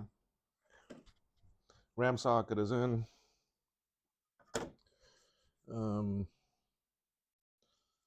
Let's throw the battery holder in there. I know it's not really needed right now, but needs just one more thing done. I do that single-handedly.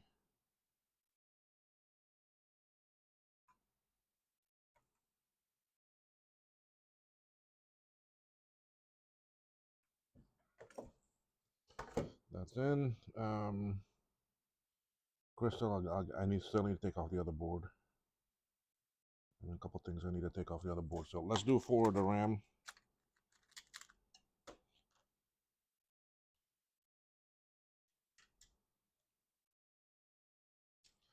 So right now I'm just gonna tack them on. So basically, you see them there. Um,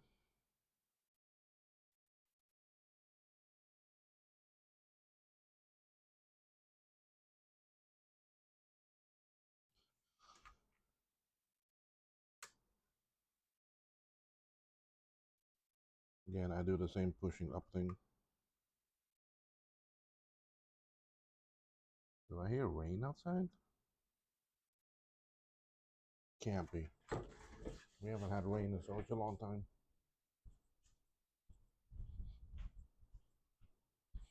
Yep. Oh wow. We're actually getting some rain, so I don't need to go water that plant outside.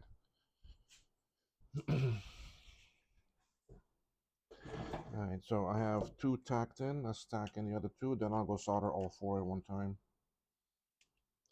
You see that my soldering is pretty quick with these. It's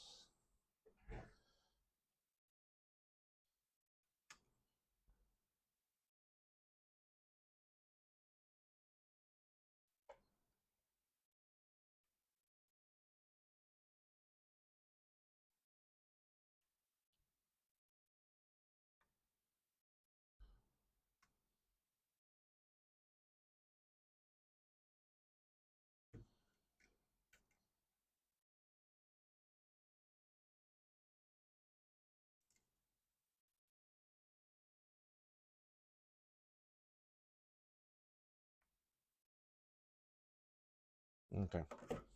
So we have those in place now. I'm gonna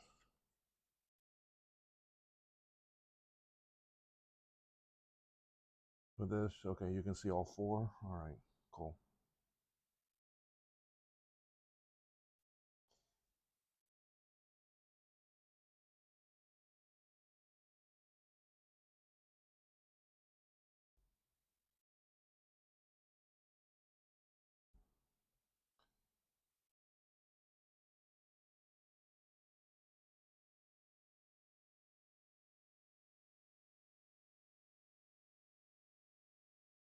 Okay, now I gotta start it up a little bit because it's pushing in my gut.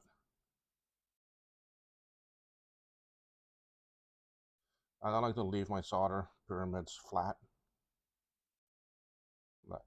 like that. I like to have them like a pyramid or a cone.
Okay.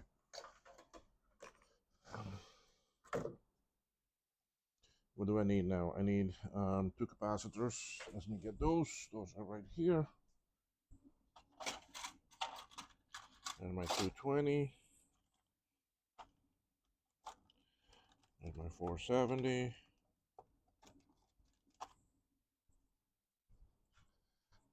Let me throw these in here.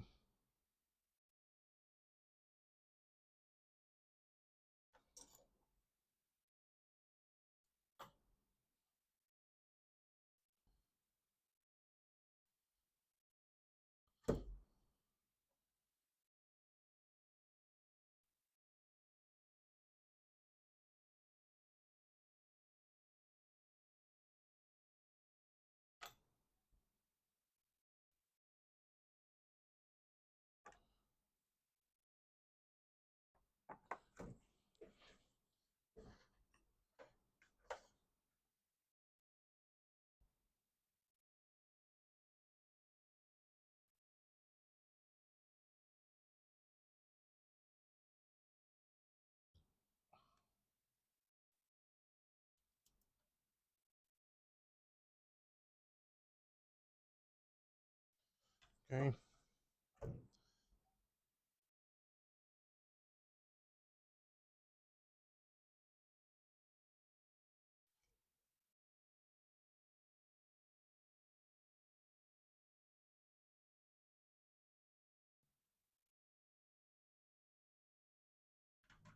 right. Snipping time.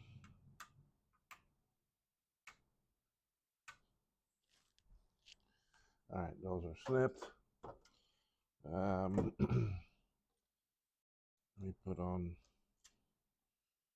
these things here. This is the audio connector.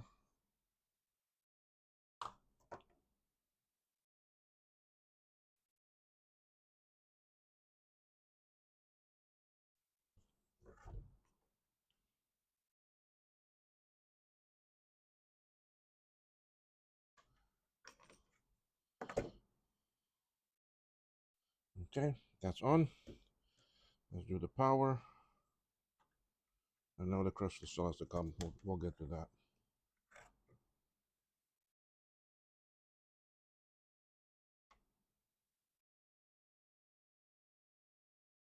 There's the power.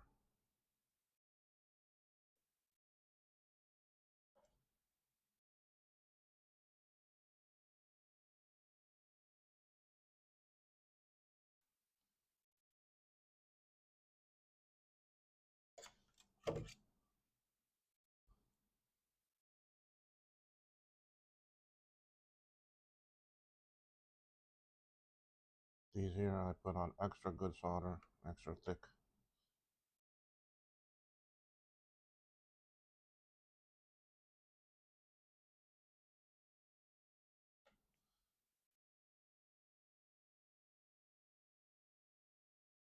Okay. Last thing I still need, definitely the power, is the crystal. Let's do this audio jack back here. I need to get the inductor off of the other board. So there is the audio jack. I'm just gonna solder one.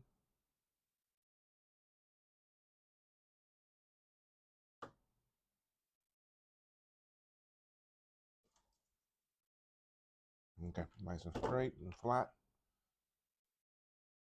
See, I could do it without this by jumping these two pads, and then the audio will work without the jack. But I still need the inductor.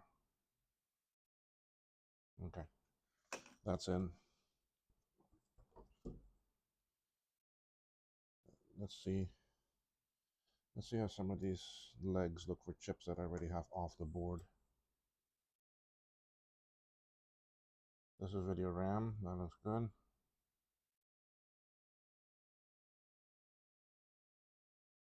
Those still look good. Let's do the Sony chips and the RTC. Looks like the rain already stopped. RTC is fine. Sony chips, these usually I need to fix, although they don't look too bad here. They usually look like this. They got that weird bend. just the tip. Okay. These look very good. So let's go put some of them in. The video rams go right here.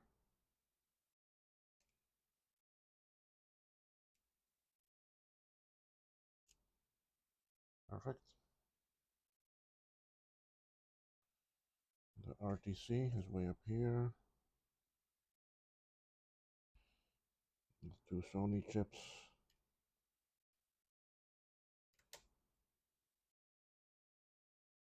Yeah, that's in good.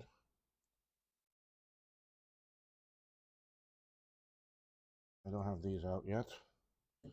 CPU I need to borrow from another board.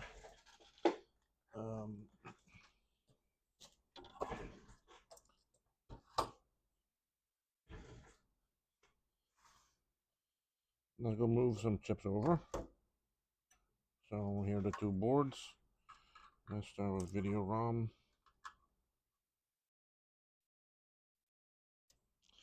Now we'll take all of these over.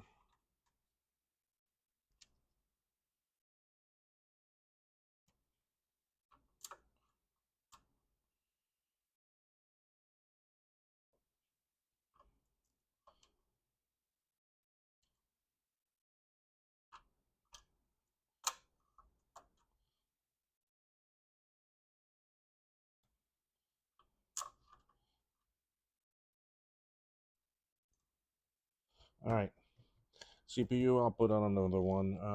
Let me get this inductor off and the crystal. So again, I use hot air in my solder pump. I use one of these manual suckers. It works very well. So let's go to the scope. Let's go take a look.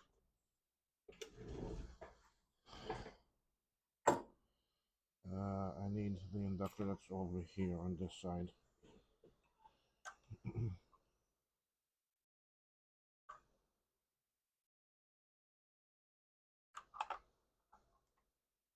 This one. Oh geez, I got the wrong nozzle on this. The airflow is restricted with this one. But we'll get it.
Okay, good. I just fell out.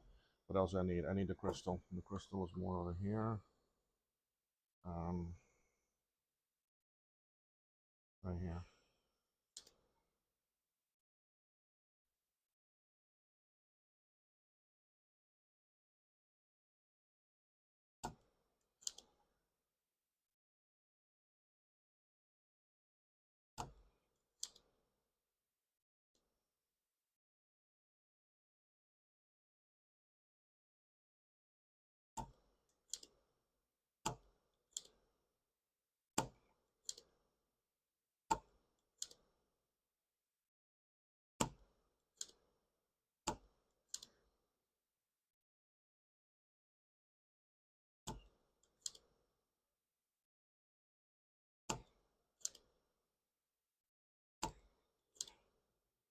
This is the one that gives me trouble. That's the ground. You can see all of this is the ground plane.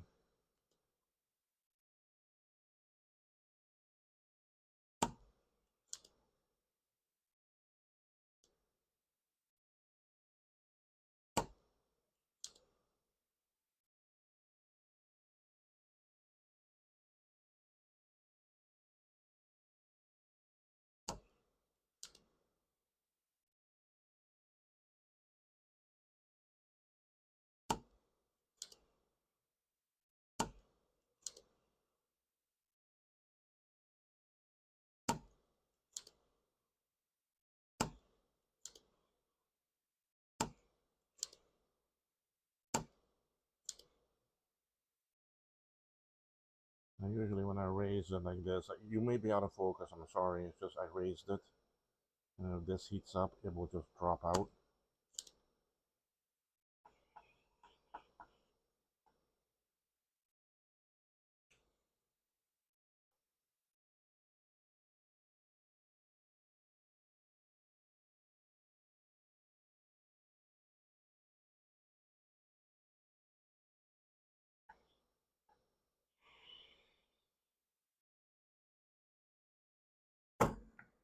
Okay, it's out.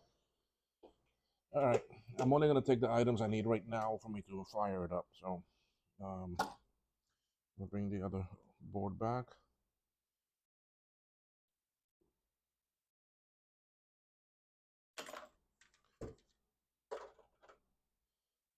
Crystal.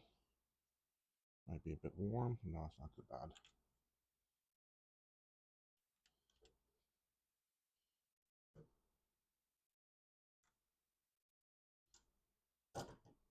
Okay.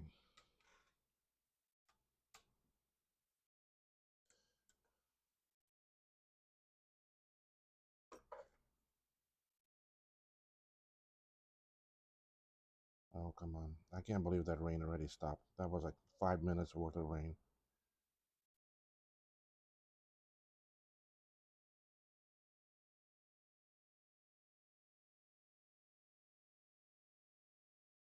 Okay, I have one leg soldered of the crystal. That's the ground. That's another one. The power. Okay, that's in. Let's get this inductor in.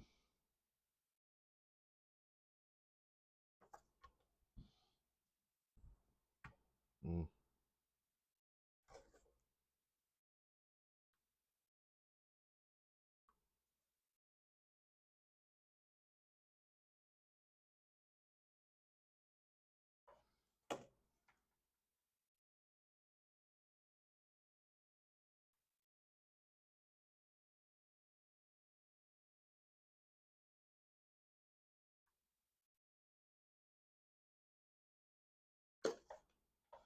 Okay. I don't need that other one. I'm just seeing if there's anything else that I need. No. Okay.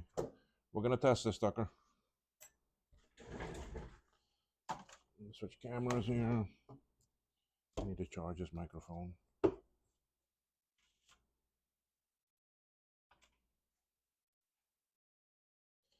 That's the other nozzle.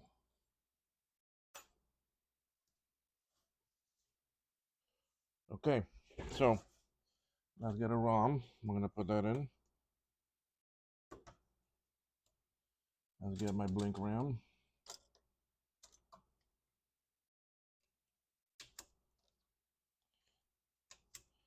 So are we gonna get chime on first go?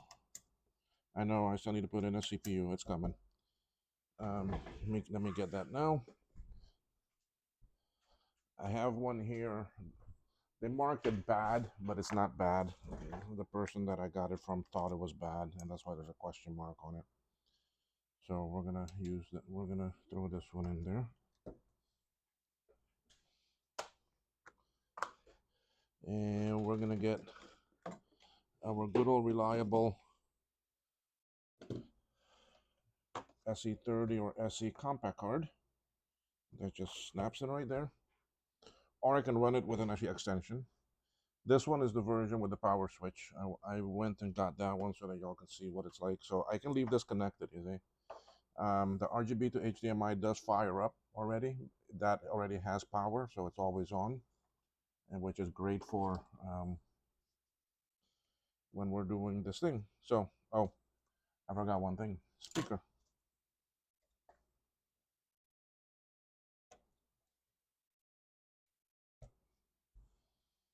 Okay. We ready? Let's see if we get time.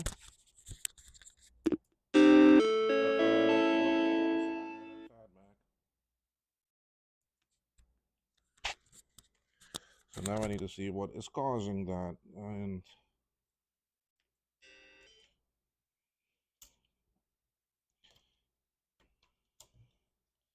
And I know everything on this board was actually good, so let me see if I have anything out.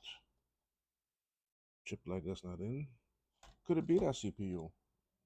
I have another one, so let's.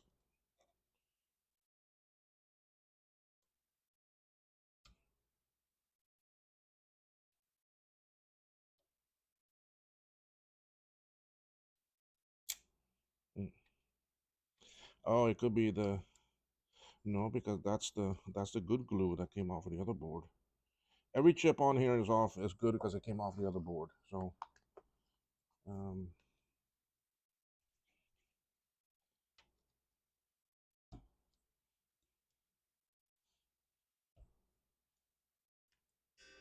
no, so it's not a CPU. Okay, we know that. Um, let's go do a quick check at my chips and see if maybe I did do a bridge somewhere. At first, I want to make sure that the right chips all are on the right way. Yeah.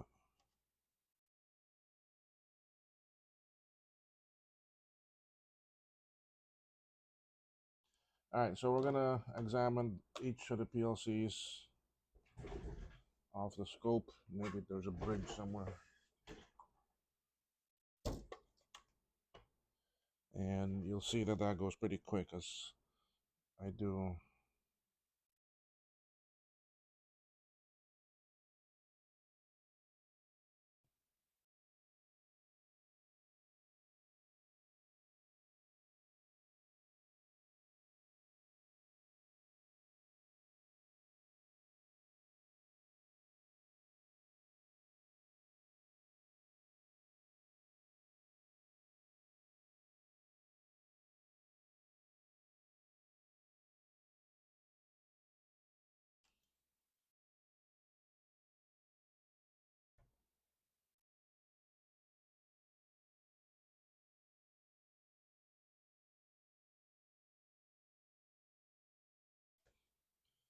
Okay, now the glue I can't check it, that's in the socket, so we'll get to that one in a bit.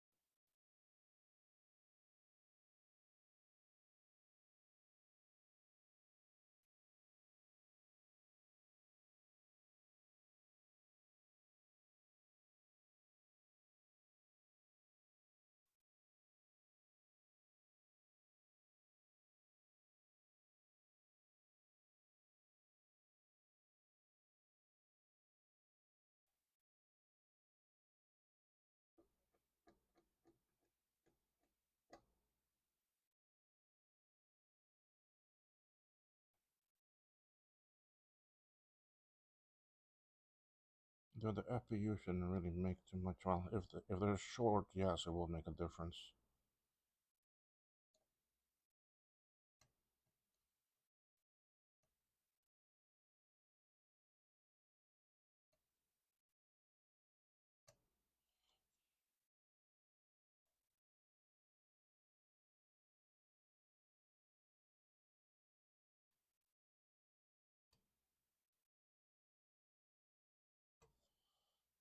Okay.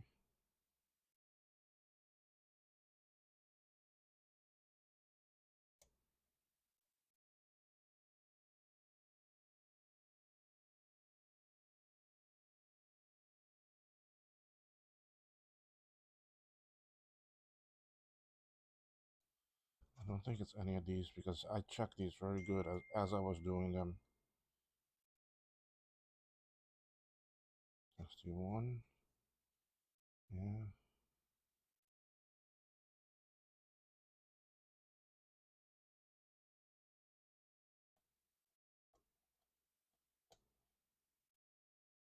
SD3. Okay, it's not any of those.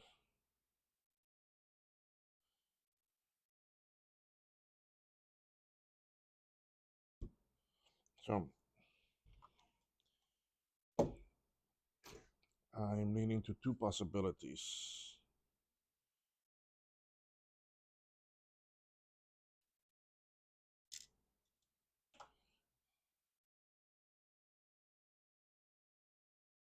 be in here, but I'm pretty sure.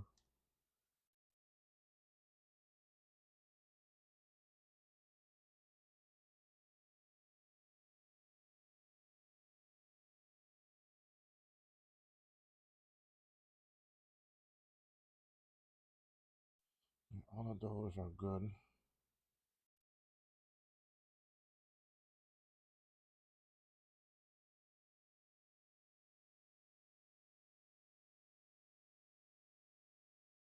Okay. The one thing I need to test, which is could could happen, is that we could have a bridge that you can't see.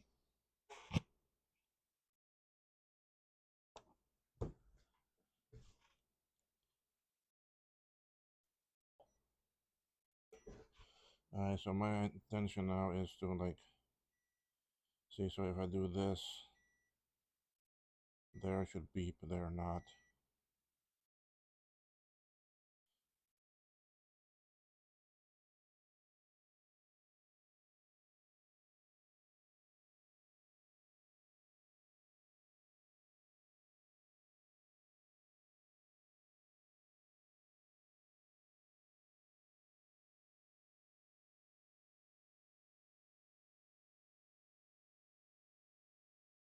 I think those two are connected to begin with.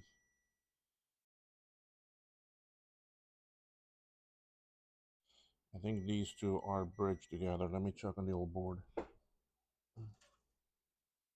That's these two pins.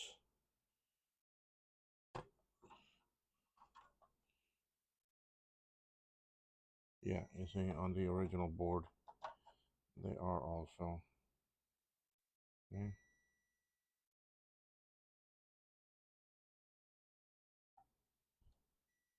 Yeah. Okay. So it's not any of those. It's the chip.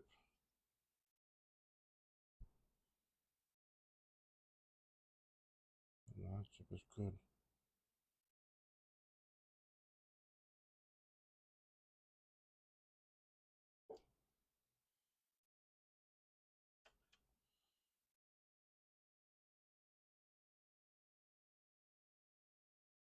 Okay.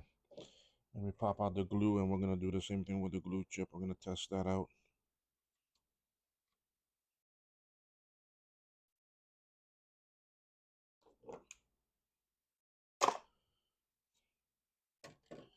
First, I want to check out all the pin legs.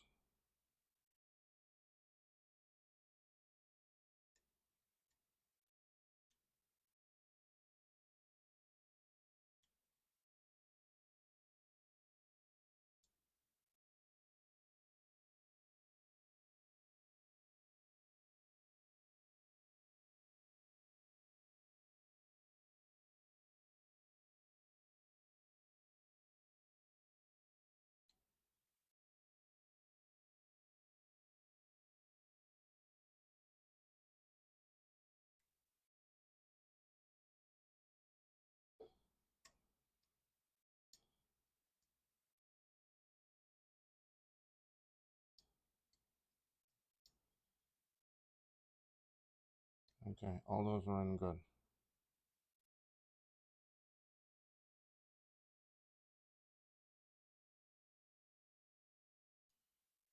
All right, now I gotta meter it out, and this one's a bit more difficult, so I gotta do like this.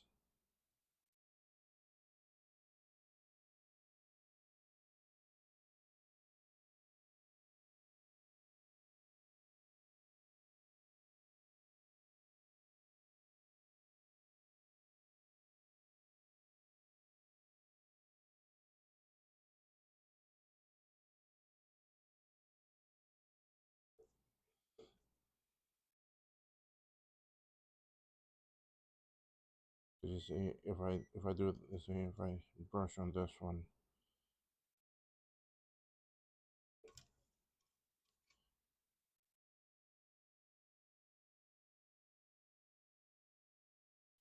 I'm getting that because I'm touching it.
Okay, this is the last side I need to check.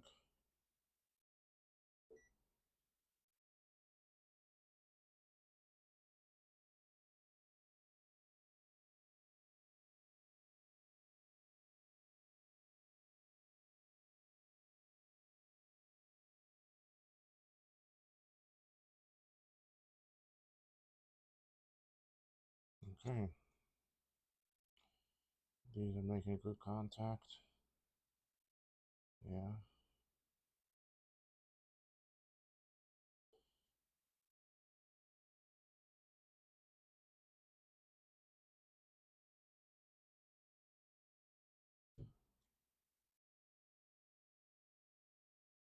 The chime was so quick that it's telling me something ROM related. Maybe I have a bridge.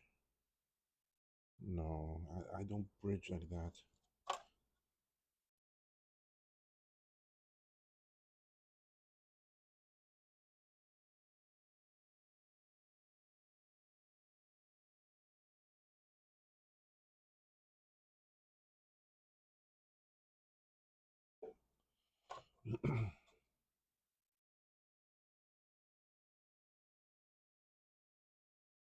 No, not on the ROM either. Sorry, I'm out of focus too, guys. So you're not the only one that's. Huh, would you look at that?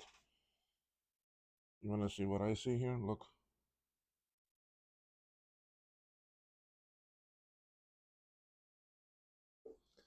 Look at that. There's another one they're missing.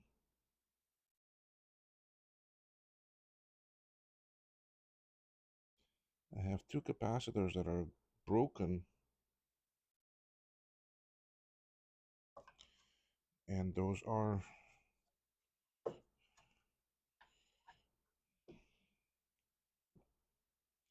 C81 and C65. Well, let's just pop those off of the old board.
I need the old board.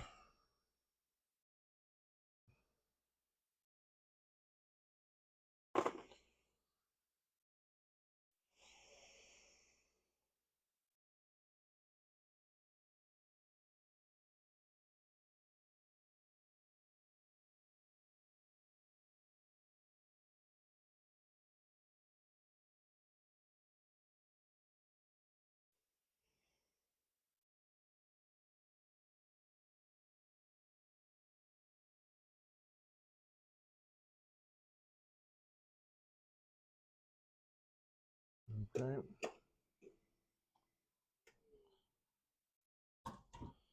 I'm gonna solder these on.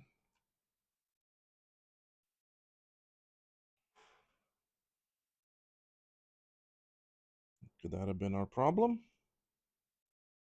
Could be. I've had one capacitor before, a small one like this, caused a problem.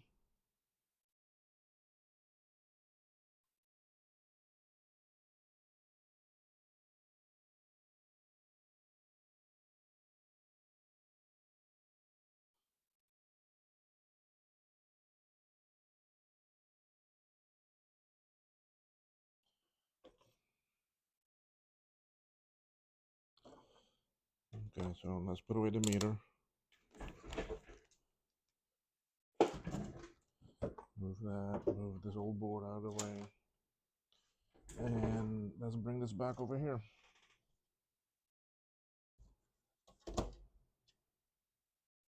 Oh, I need to put the glue chip back in.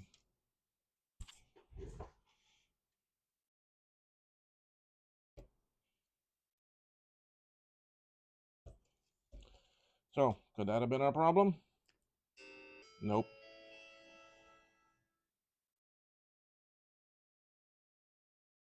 Still got something, those lines. That's telling me ROM, but this board worked.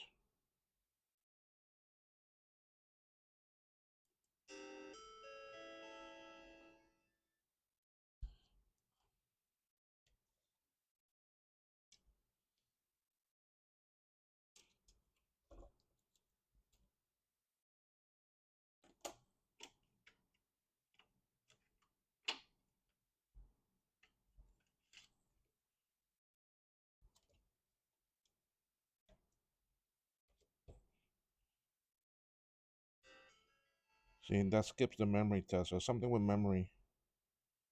There's something with memory. And then it goes right. So it's not the ROM. All right. Let's go check some more of our solder work.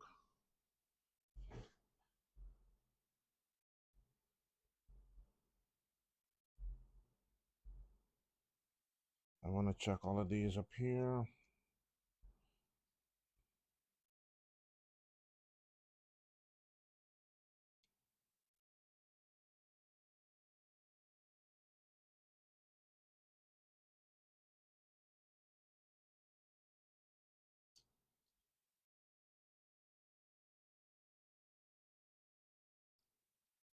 All of that is okay. All of that is okay. All of that is okay.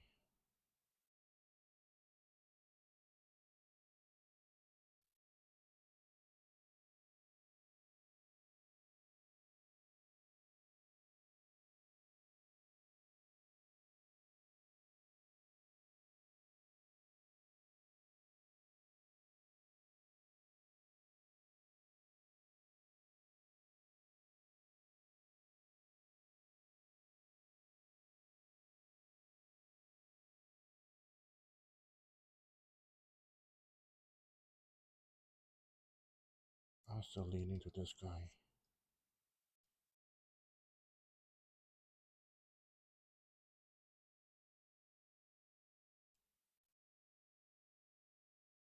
And glue is making good contact.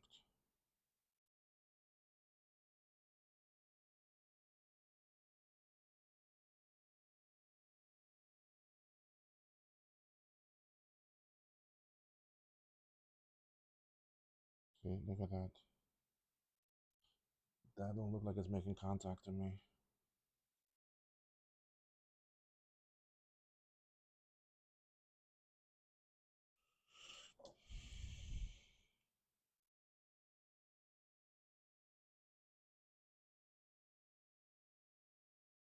All right, let's try something here.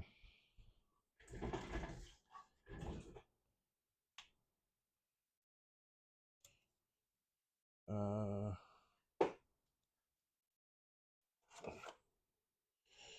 yeah, I'm gonna see this with an extension cable.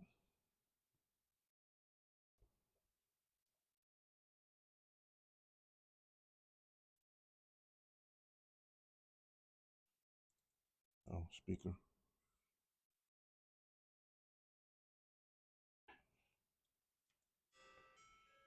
No.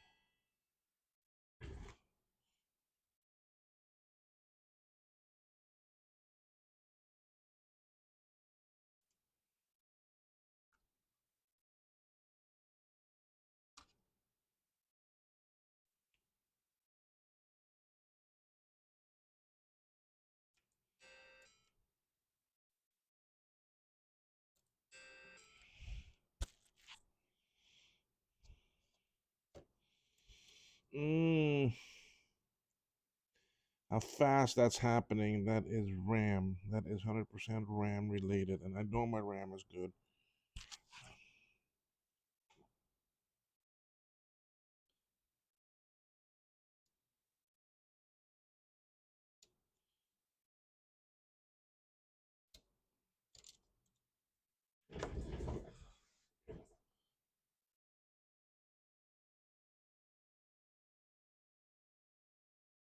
Yeah, these legs on this chip is okay.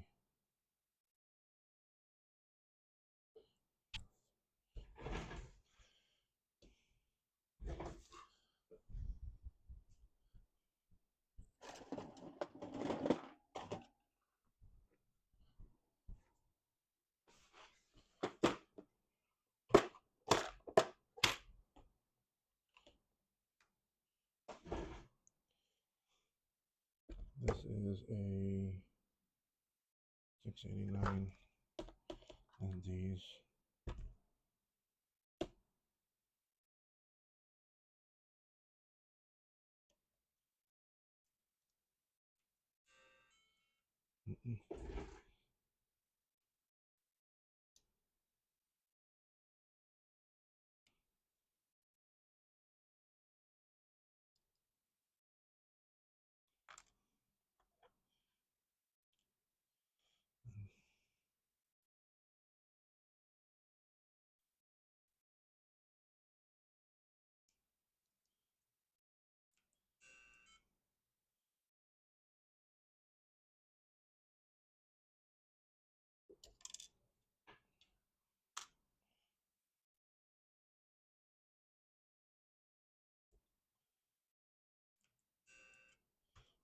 Not them.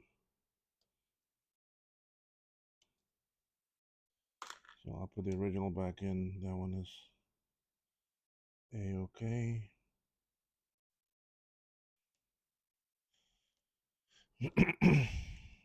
Really wonder if something else is missing from the bottom side of the board.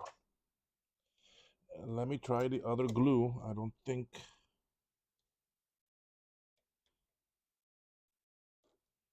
Because usually I don't put these in sockets, you see. I don't. This is the 0602. 0602. Yeah, I got one of them extra.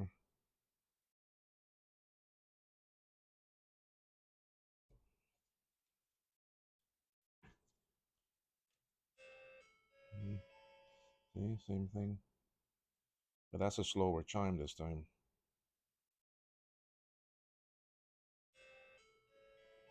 See, it tries to flash and then doesn't.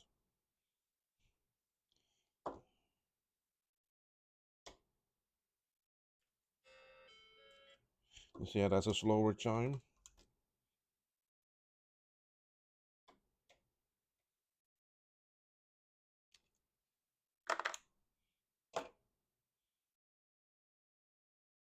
Let me check this chip for a minute.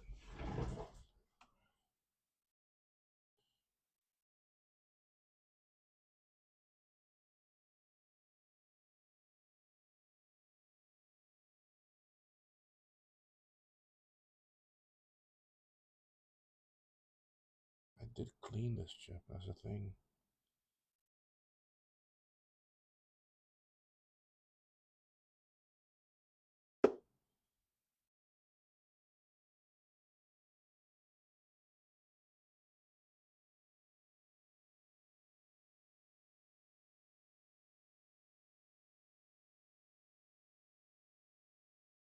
All legs are in great condition.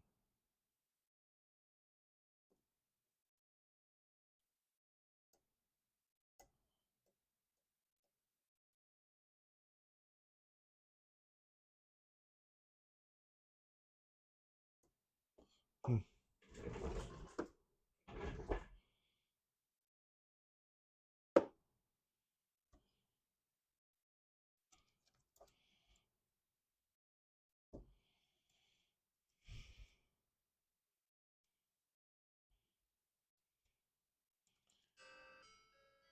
No, it's the same.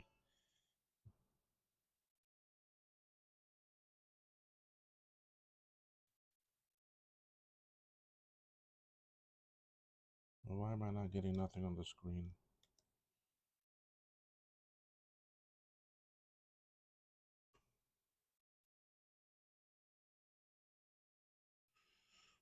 Hmm.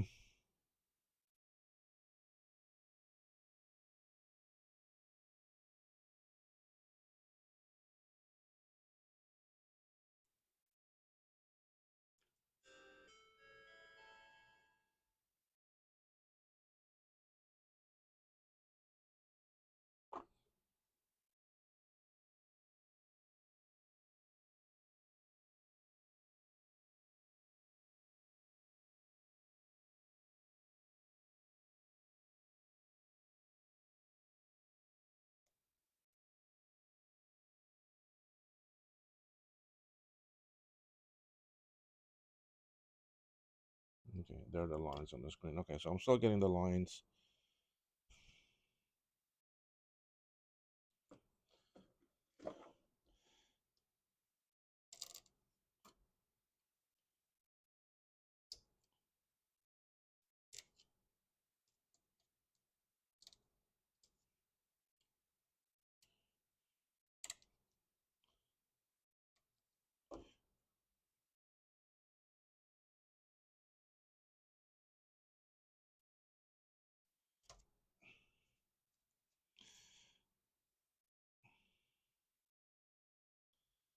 I'm gonna pop out each one of these and see. Maybe one of them has a bent leg underneath. All these tags are falling off.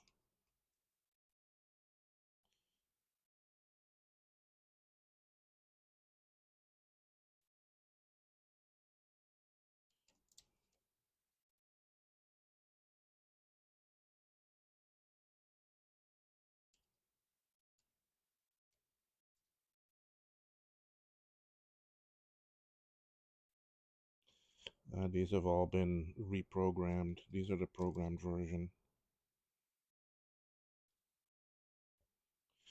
They're in the gal chips, the physical gal. No?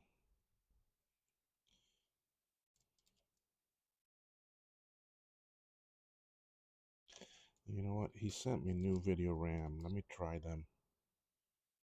Don't think it's gonna be them. Video RAM wouldn't give me that error.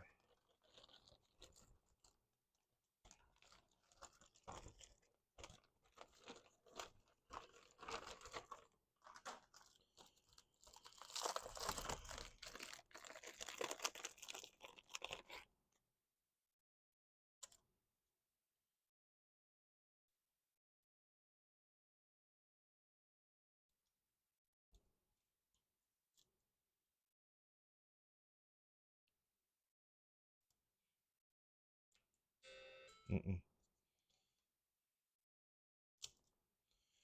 Okay.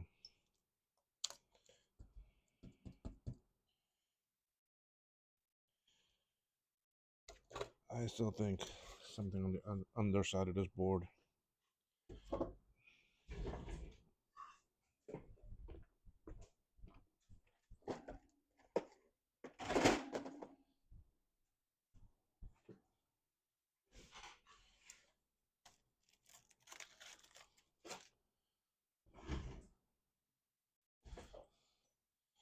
So let's do a good, make sure I didn't bridge anything.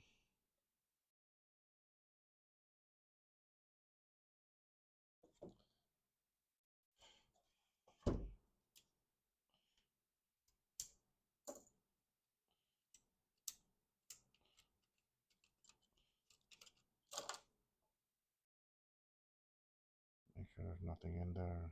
Shorting.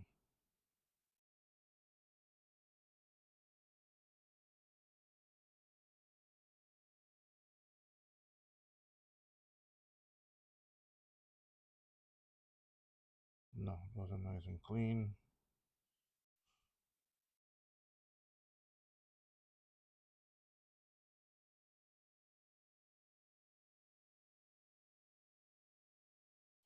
All right.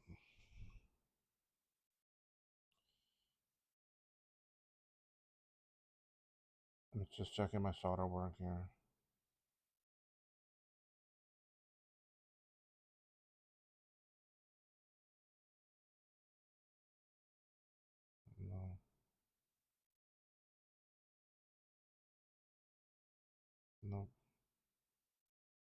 replace those. I can see this better with the naked eye, so let me see if anything else was knocked off or missing. Yep, yep, right there too. Three things. Damn it, you see, I told you.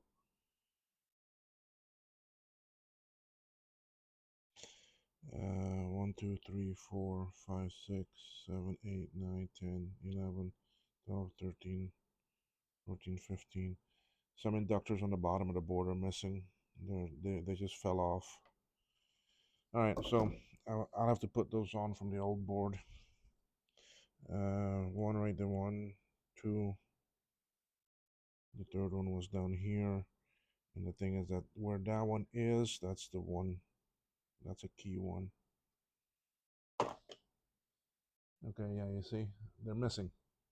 And I know they got to be there because when I first started doing this, JLC didn't have inductors to put on, so I had to transfer them from the old board. So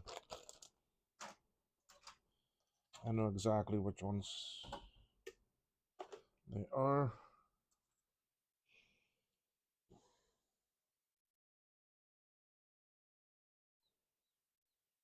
So we're gonna take these off the old board.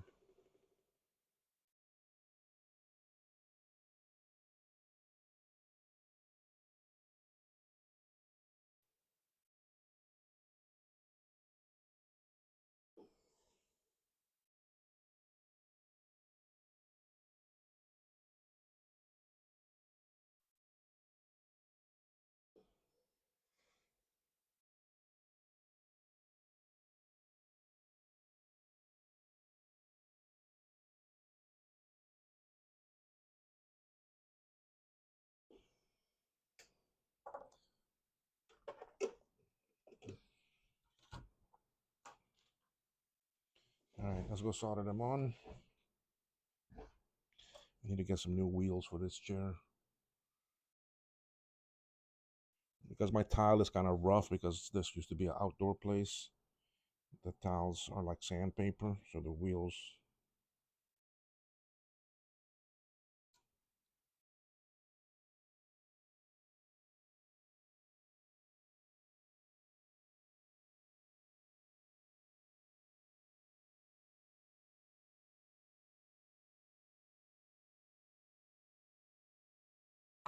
Hey,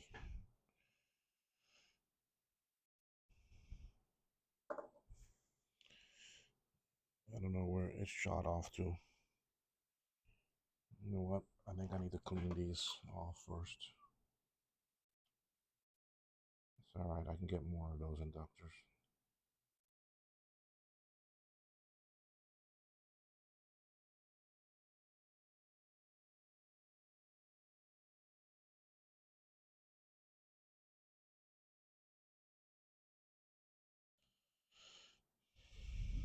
Ah, there it is.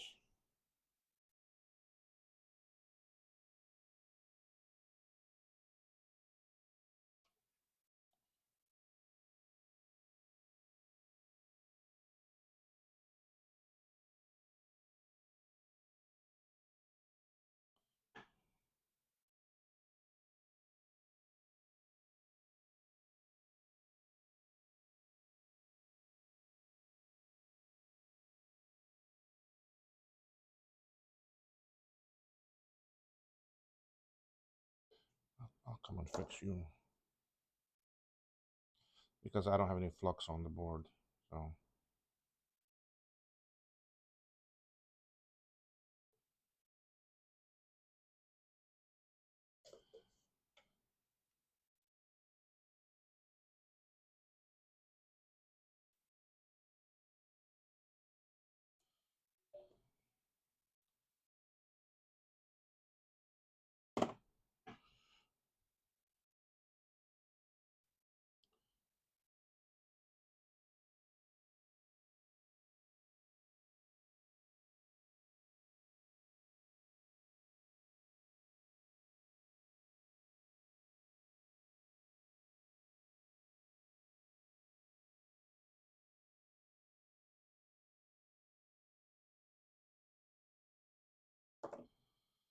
Trying to see if anything else is missing or broken.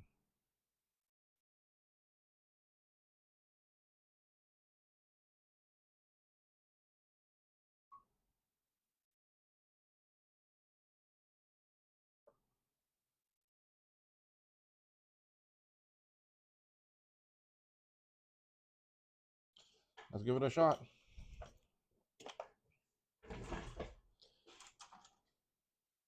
Could this be our?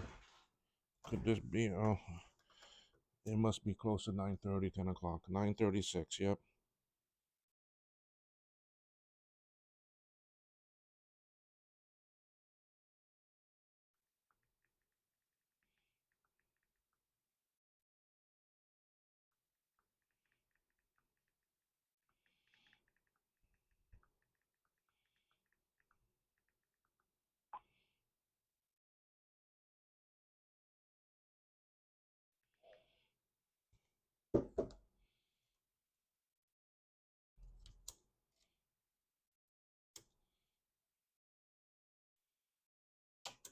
So how many of you would be surprised if this fixes it?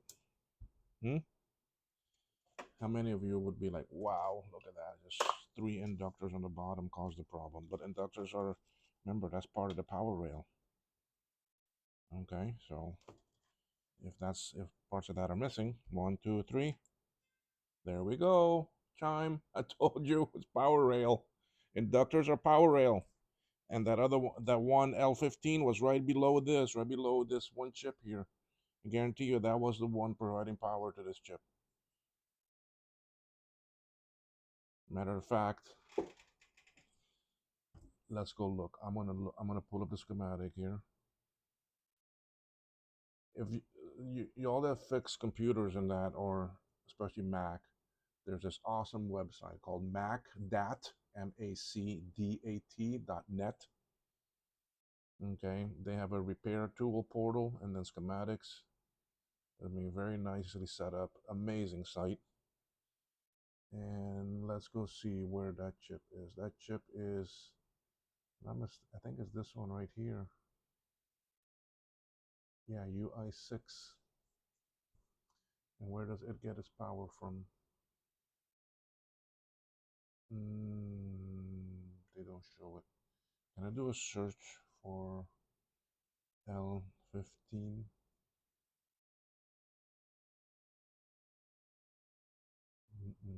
No, I can't do a search for it. All right, so then I gotta go through.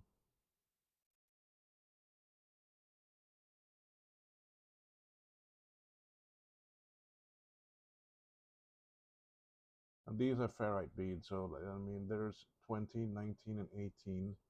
Which ones were missing?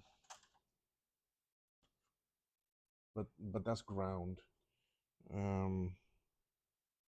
19 and 22. So one of them was there for ground. Let's see, where are the other ones? There's 11. That is on the 12-volt rail. Crystal. The crystal has some. There's 22. That was missing, but that's for serial side. 21 is there.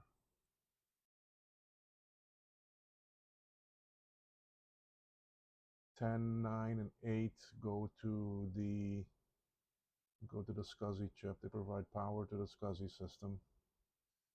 And crystal, where's my crystal? Where's my crystal?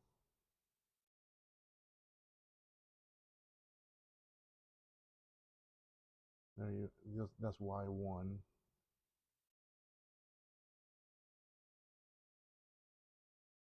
There you are. 12, 13, 14. None of those was missing, but 15 was missing. Where is 15? 15 could be on the video circuitry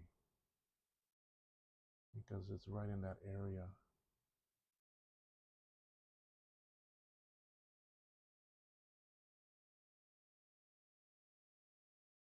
Video ROM, no.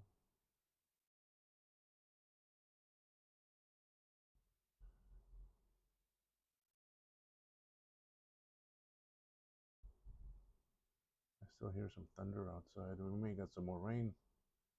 Where's L15?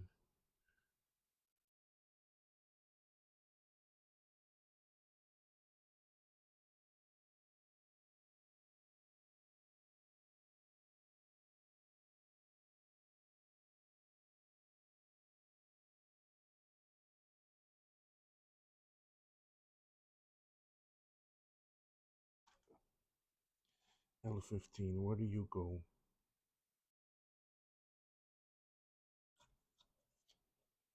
You're right underneath that chip.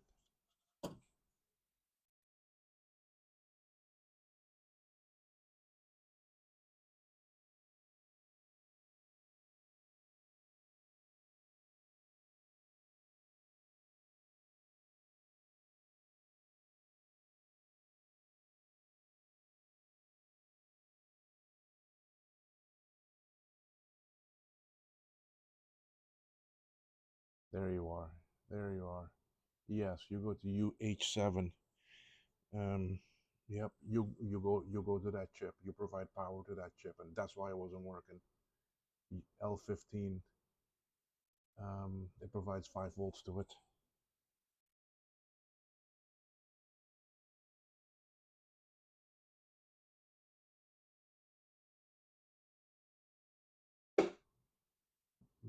No, it's not the 5 volt, but it's a different signal. Um, it's the RC mux. So yeah, so if that would stop all memory from working.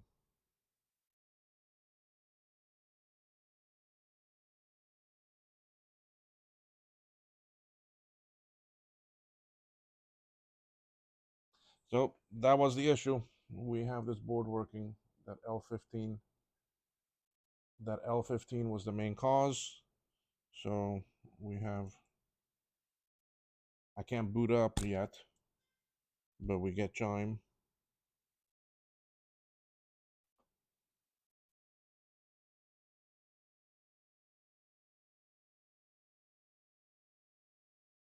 I need to switch this to a different Pi. Yeah, there's my screen. I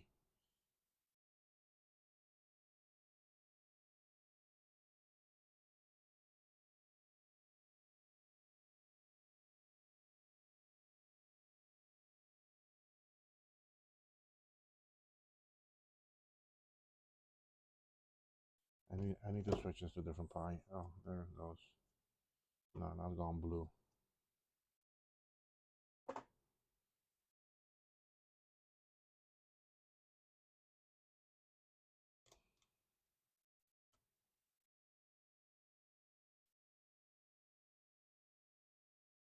Come on.